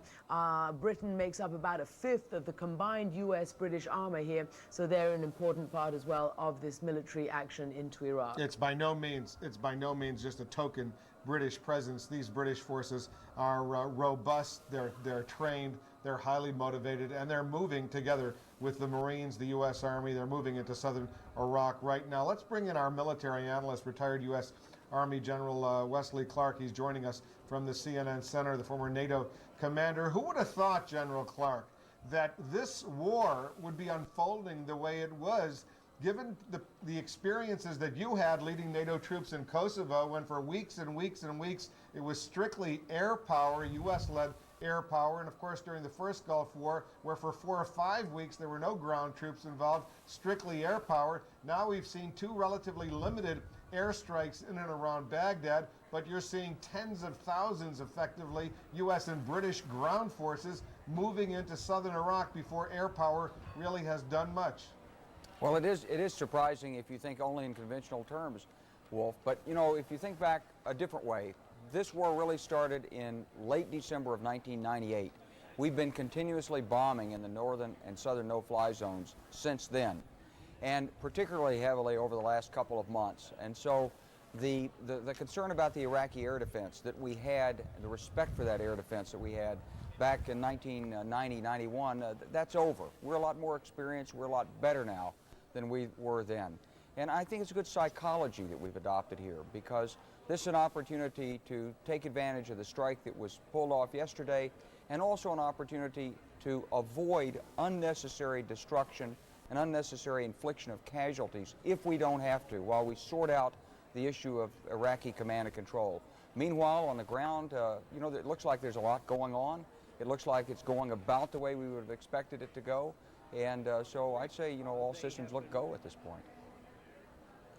General, if it goes like this and that the land campaign sort of proceeds faster than one had been led to believe, how long before, for instance, that 7th Cavalry unit that Walter Rogers is with, before it gets to Baghdad? Well, it's going to encounter some resistance, and it's not going to want to outrun the forces that are coming with it. So they're taking advantage of the ability that we have to move at night, to maintain command and control at night. We're much better than the enemy at night. We're much safer moving and fighting at night. As the sun comes up, we'll probably end up stopped and refueled and refitting, and allow some of the rest of the division to catch up with us. So we may be several days getting to Baghdad still. It's not necessarily going to be a sprint, and of course the enemy has a vote on this, because the harder the enemy fights, the slower the slog to Baghdad.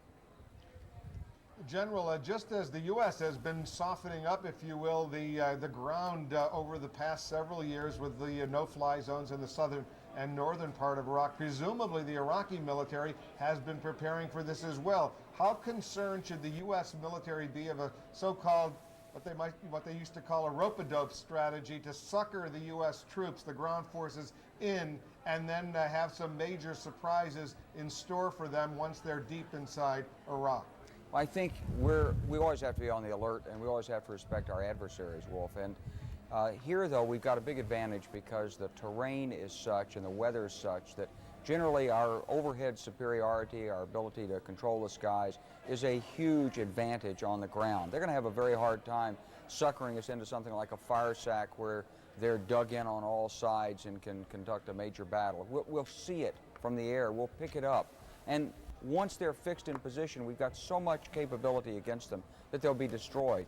So that technique's not going to work unless they just try to draw us into Baghdad.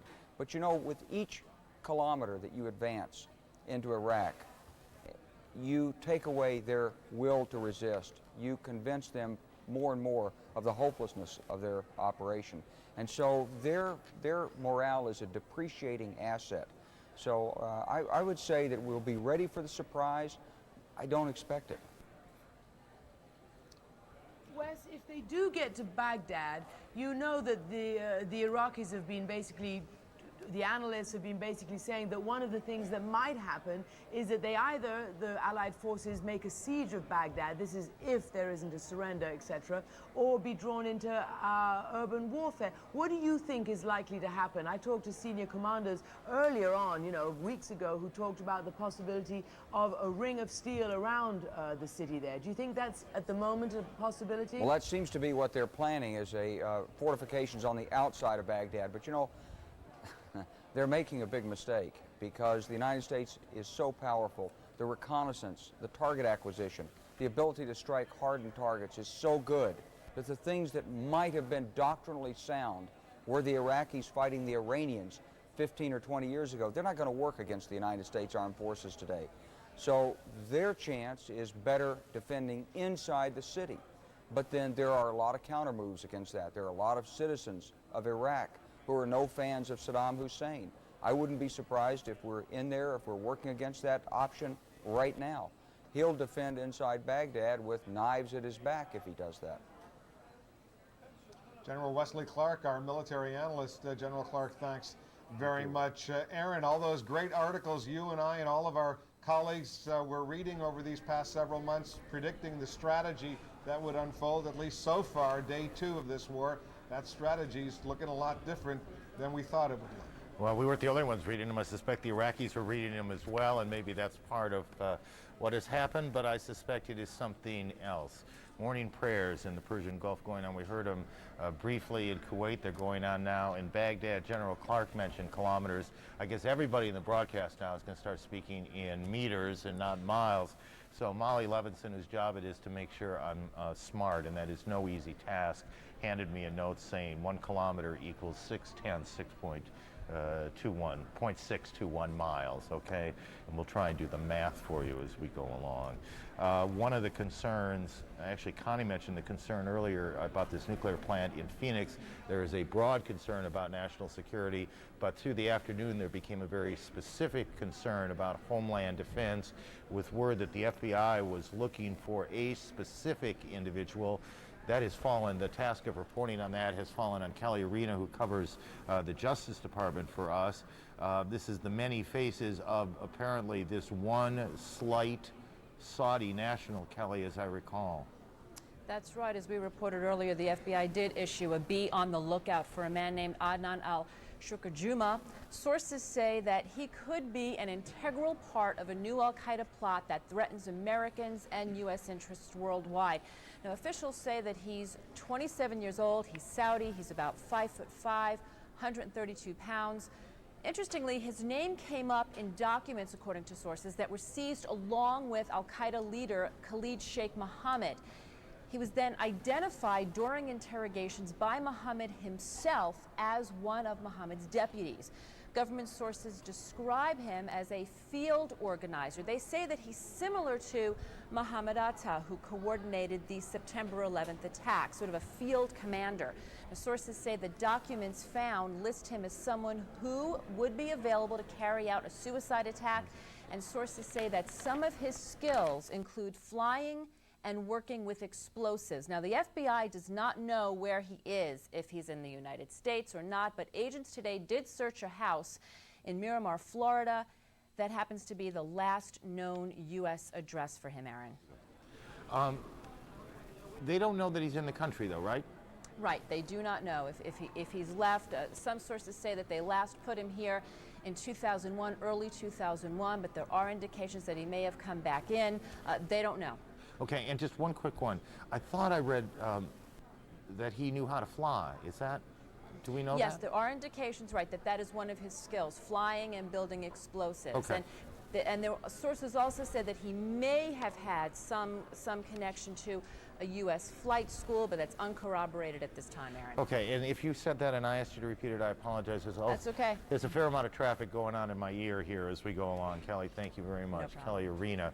Around the world today, British Prime Minister Tony Blair spoke out for the first time. We actually expected to hear from him last night. He didn't. He talked tonight to the British people at a televised address to the people of Britain. The Prime Minister, Mr. Blair, said he ordered his nation's troops, 40,000 or so, into action to protect against a new threat of what he described as disorder and chaos. Our choice is clear. Back down and leave Saddam hugely strengthened, or proceed to disarm him by force. Retreat might give us a moment of respite, but years of repentance at our weakness would, I believe, follow. As you know, it's been a very difficult road for Mr. Blair. One of the things that will be very interesting to see is now that the war has started, to see, and we would expect to see a good deal of this, the citizens of Britain only about 25% supportive of their Prime Minister and his decision, whether they now will come to support that decision now that their soldiers are in harm's way, and they are.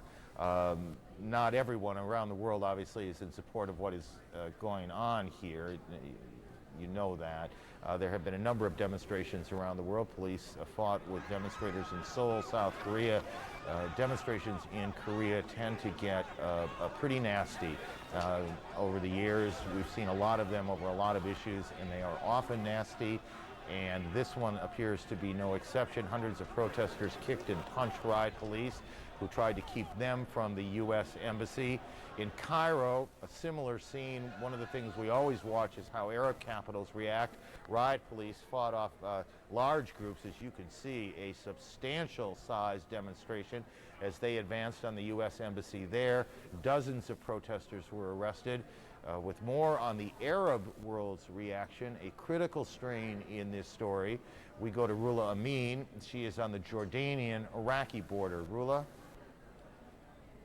Aaron, on the Arab street, there's anger and frustration. Today, in the Arab world's biggest capital, Cairo, thousands of demonstrators took to the streets. They were protesting the war, protesting the fact that there are U.S. troops on Arab land. At the same time, they were trying to reach the U.S. Embassy in Cairo. The police there had to really struggle to keep them at bay from that U.S. Embassy walls, and they were shouting slogans calling on the government to expel the U.S. ambassador, calling on the president of Egypt to step down. The anger on the street is not just about supporting Saddam Hussein or supporting the Iraqi regime. Even those who really opposed Saddam Hussein and think he's a dictator and who had put the Iraqis in a lot of trouble, they don't buy the justification for this war. The main concern is Iraqi civilians. They feel that there will be civilian casualties, a high number. They feel that the Iraqi people have suffered enough under 12 years of UN sanctions, and they sympathize with them. At the same time, they don't buy the argument that this war is necessary. If it is about disarmament, the disarmament of Iraq, they point to Israel and they say, how come Israel has weapons of mass destruction? If it's about democracy, they point to their own governments and they say most Arab governments are not democratic. However, the U.S. supports them because they are allies of the United States.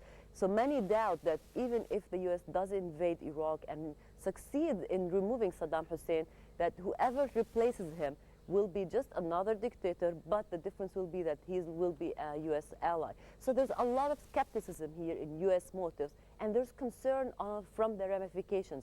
Arab officials as well as analysts are concerned that this may actually lead to the radicalization of the region. They say it's enough that the Palestinian-Israeli conflict is still raging. That is a very controversial issue on the street, and the fact that there is another conflict now in Iraq. King Abdullah of Jordan put it this way. He said the picture of a U.S. tank in Iraq perceived here as an occupation along with an Israeli tank in the West Bank or Gaza is just something too much for the region to bear. Aaron? Rula, thank you. Rula Amin on the view from the Arab world, and that for all of the reasons she mentioned, is a part of the story that's important to keep track of. Obviously, anti-war demonstrations are not limited to overseas. We all know this and understand this, and this is part of the American democracy. These pictures are from Chicago, live pictures from WLSC and an affiliate there. This demonstration has been building. You can see the perimeter of police who have surrounded and cordoned off the protesters into one area. We have no reports that it has been anything other than peaceful, okay? But there's a large number. We saw earlier a number of someone's estimate. I don't know if it was the police estimate or a wire service estimate, a reporter's estimate of about 2,000 people. It is one of those things I never do because I know I'm always wrong. You can look at it and decide for yourself how many people there are there, but there's no shortage of police to deal with it. And these are pictures of San Francisco, where it was quite a different scene today. These are tape pictures from the Bay Area. Someone described this, I don't want to put a number on this, but there were a large, wow. I'm not sure why this punching was going on, whether these are people who are supportive of the war and people who are opposed to it. This is the first time I've seen these pictures, so I'm a little blind on this. But this is San Francisco, where obviously things got a little bit nasty, or more than a little bit nasty. Anyway, there were a large number of arrests. One report was the largest number of arrests in 22 years, and we'll do the math on that since, about 1981, I guess, and I don't know what the 1,025 arrests, is that right? Okay, so more than 1,000 people arrested in San Francisco today. Just as we look at this, and again, this is the first time I'm seeing this, and so I'm just reacting to it as you are. There's obviously not a large number of people there, so whatever this demonstration was, this was some sort of offshoot from it, and why that man in the car, or those people in the car, can we go back to pictures for a second? Thank you. Why those people in the car, and why there was the punching going on that we saw, I cannot tell you, and I'm not going to guess, okay? Mostly demonstrations that have gone on, and most of the demonstrators on all sides of this have behaved themselves. There's obviously been some civil disobedience, but nothing like what we are looking at now. Why this person is reaching into the car, why they are fighting, what that is about, I have not a clue. But it's not pretty to look at, is it? And we are great believers in the right to demonstrate.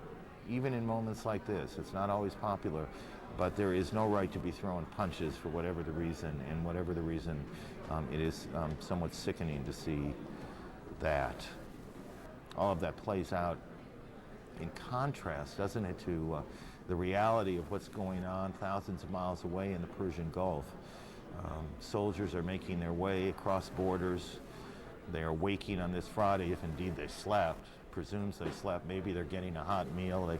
They get, remember this, hot breakfast. They get 2 hot meals a day under normal circumstances, I think. I'm not sure they got any today. Gary Tuckman is among the embedded correspondents who are out there. Gary, I'm not precisely sure where you are and what unit you are with. So go ahead.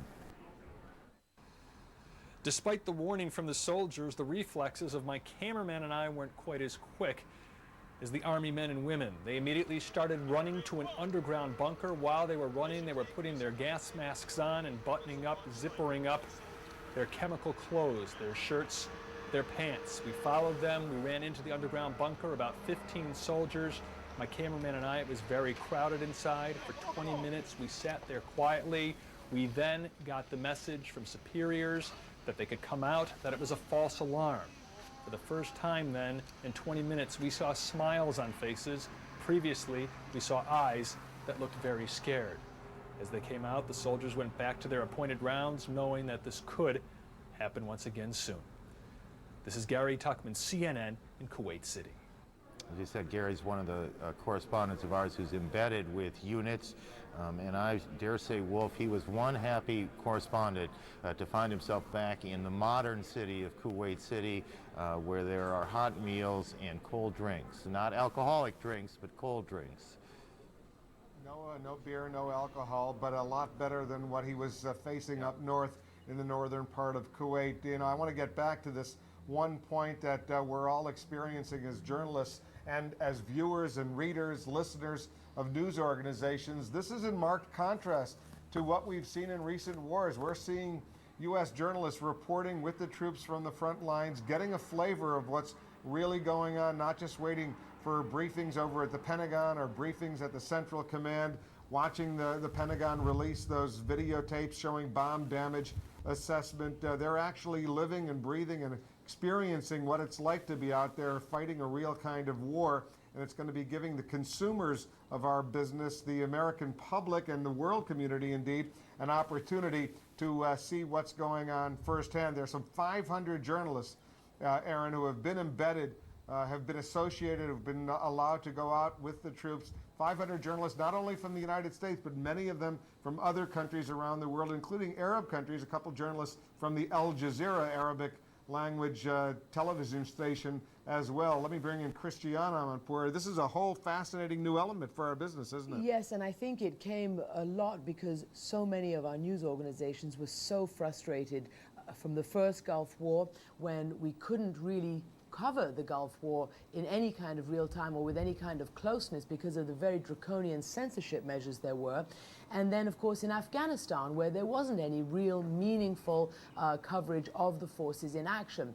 And so since then, news organizations, our leaders, have worked with the Pentagon to try to come up with something better. And so far, in the initial stages at least, we're seeing a lot more than we did in any of the previous conflicts, certainly that I've been at and covered. All right, we'll see how that works out in the long run. But so far, Aaron, it looks like it's working out the way it was supposed to work out. We'll be watching it. Aaron? Well, it hasn't really been tested yet. It's going to get tested as this operation gets more complex, as the fighting, if indeed that's what happens, certainly expected to, becomes more intense. Then the process will be tested all the more. But the theory of it in part is, and we don't like to spend a lot of time talking about ourselves here, is that if you put correspondents in units, they bond with the people in the units. They get a sense of who these men and women are. They know them, they trust them, and the trust works both ways, and honest reporting comes out of it. And I know viewers sometimes get a little squishy on this, and I understand that too, but it's an important thing that's going on, and everyone is doing it with extraordinary care. Anyway, enough on us for a second, at least. We showed earlier, a few minutes ago, some pictures of protesters. That is obviously one snapshot of world opinion. These are pictures from Chicago, live pictures of Chicago. Every time I look at this, the pictures get better. We ought not create the impression ever on any side that it is the only opinion. There are a range of opinions here. We should flesh it out by talking to some people who didn't take to the streets today, but still have plenty of things to say about what is going on. Repressed people now depend on you. That trust is well placed. He was strong. He's going to keep us strong, and we're going to kick butt. Definitely, regardless of my views on the president, I support our troops, and God bless them over there, and best of luck in whatever goes on. Makes me proud to see our president stand up and take action against a regime like that when the UN just wants to keep its head firmly entrenched in the sand. You know, last year we were chasing down Osama bin Laden. We still don't have him, so now we shift our focus to Saddam Hussein. I think war is a bad idea in any situation. I don't care what it is. I just think it's a bad idea. I just don't agree with war. I don't think it's the answer. We're in the early stages of military operations, and we will accept no outcome but victory. I'd say kind of mixed feelings. I mean, you know, we're sending people to die in some respect, and then in some respect, it's a necessary evil. I mean, it has to be done. You know exactly where you were when, you know, the Challenger exploded. You know where you were when you found out about September 11th. And it's for damn sure I'll know. Yeah. Where our name is. I think something needed to be done, and President Bush decided it was time to take care of a threat to our nation and our country, and probably the whole world. I don't believe it's our legitimate right without the UN. We will have a vote here on November 4th in 2004, in which I hope to see a regime change here in Washington. It's kind of exciting, it's kind of scary at the same time. You know, we all miss our families, we want to spend as much time as we can. It is a great country indeed, that no matter how you feel about a government action, pro or against it, you are allowed to speak about it. It's something we can be proud of. For Christiane Amanpour and Wolf Blitzer, I'm Aaron Brown. I'll see you again at 10 o'clock Eastern time tonight. And we now think turnover. We now turn things over. Goodness, Aaron. We now turn things over to Larry King. Larry. Good evening, Aaron. Before we get to Larry King, here's what's happening at this hour. I'm Connie Chung. Baghdad remains quiet right now, 5 o'clock Friday morning, live picture, local time. No sign yet of the expected shock and awe campaign, but coalition forces bombed the northern Iraqi city of Mosul, and on the ground, U.S. forces are on the move. CNN's Walter Rogers, traveling with the 7th Cavalry, reports they are in Iraq, moving north, meeting no opposition right now. You're seeing pictures taken within the last hour of tanks and other military vehicles rolling through the Iraqi desert. Earlier, they took out or neutralized a number of Iraqi tanks and troops. Earlier tonight, this is Defense Secretary Donald Rumsfeld talking live. It's lasted, I guess, a couple of hours, and it was a classified briefing. All I can say is that the pressure is continuing on the Iraqi regime, and it will not be there in the period ahead. And we still hope that it is possible that they will not be there without the full force and fury of a war. Sir, can you tell us what efforts the United States is making to reach out to the Iraqi military? There are communications in every conceivable mode and method, public and private, to the Iraqi forces, that they can act with honor and turn over their weapons and walk away from them, and they will not be hurt. And conversely, anyone that engages in the use of weapons of mass destruction or supports that regime will wish they had not. Good evening. Defense Secretary Donald Rumsfeld speaking on Capitol Hill, saying that every opportunity will be given to Iraqi soldiers to put down their arms and surrender. Now we'll move on to Larry King. My colleague takes over our coverage of Strike on Iraq. Larry? Thank you, Connie.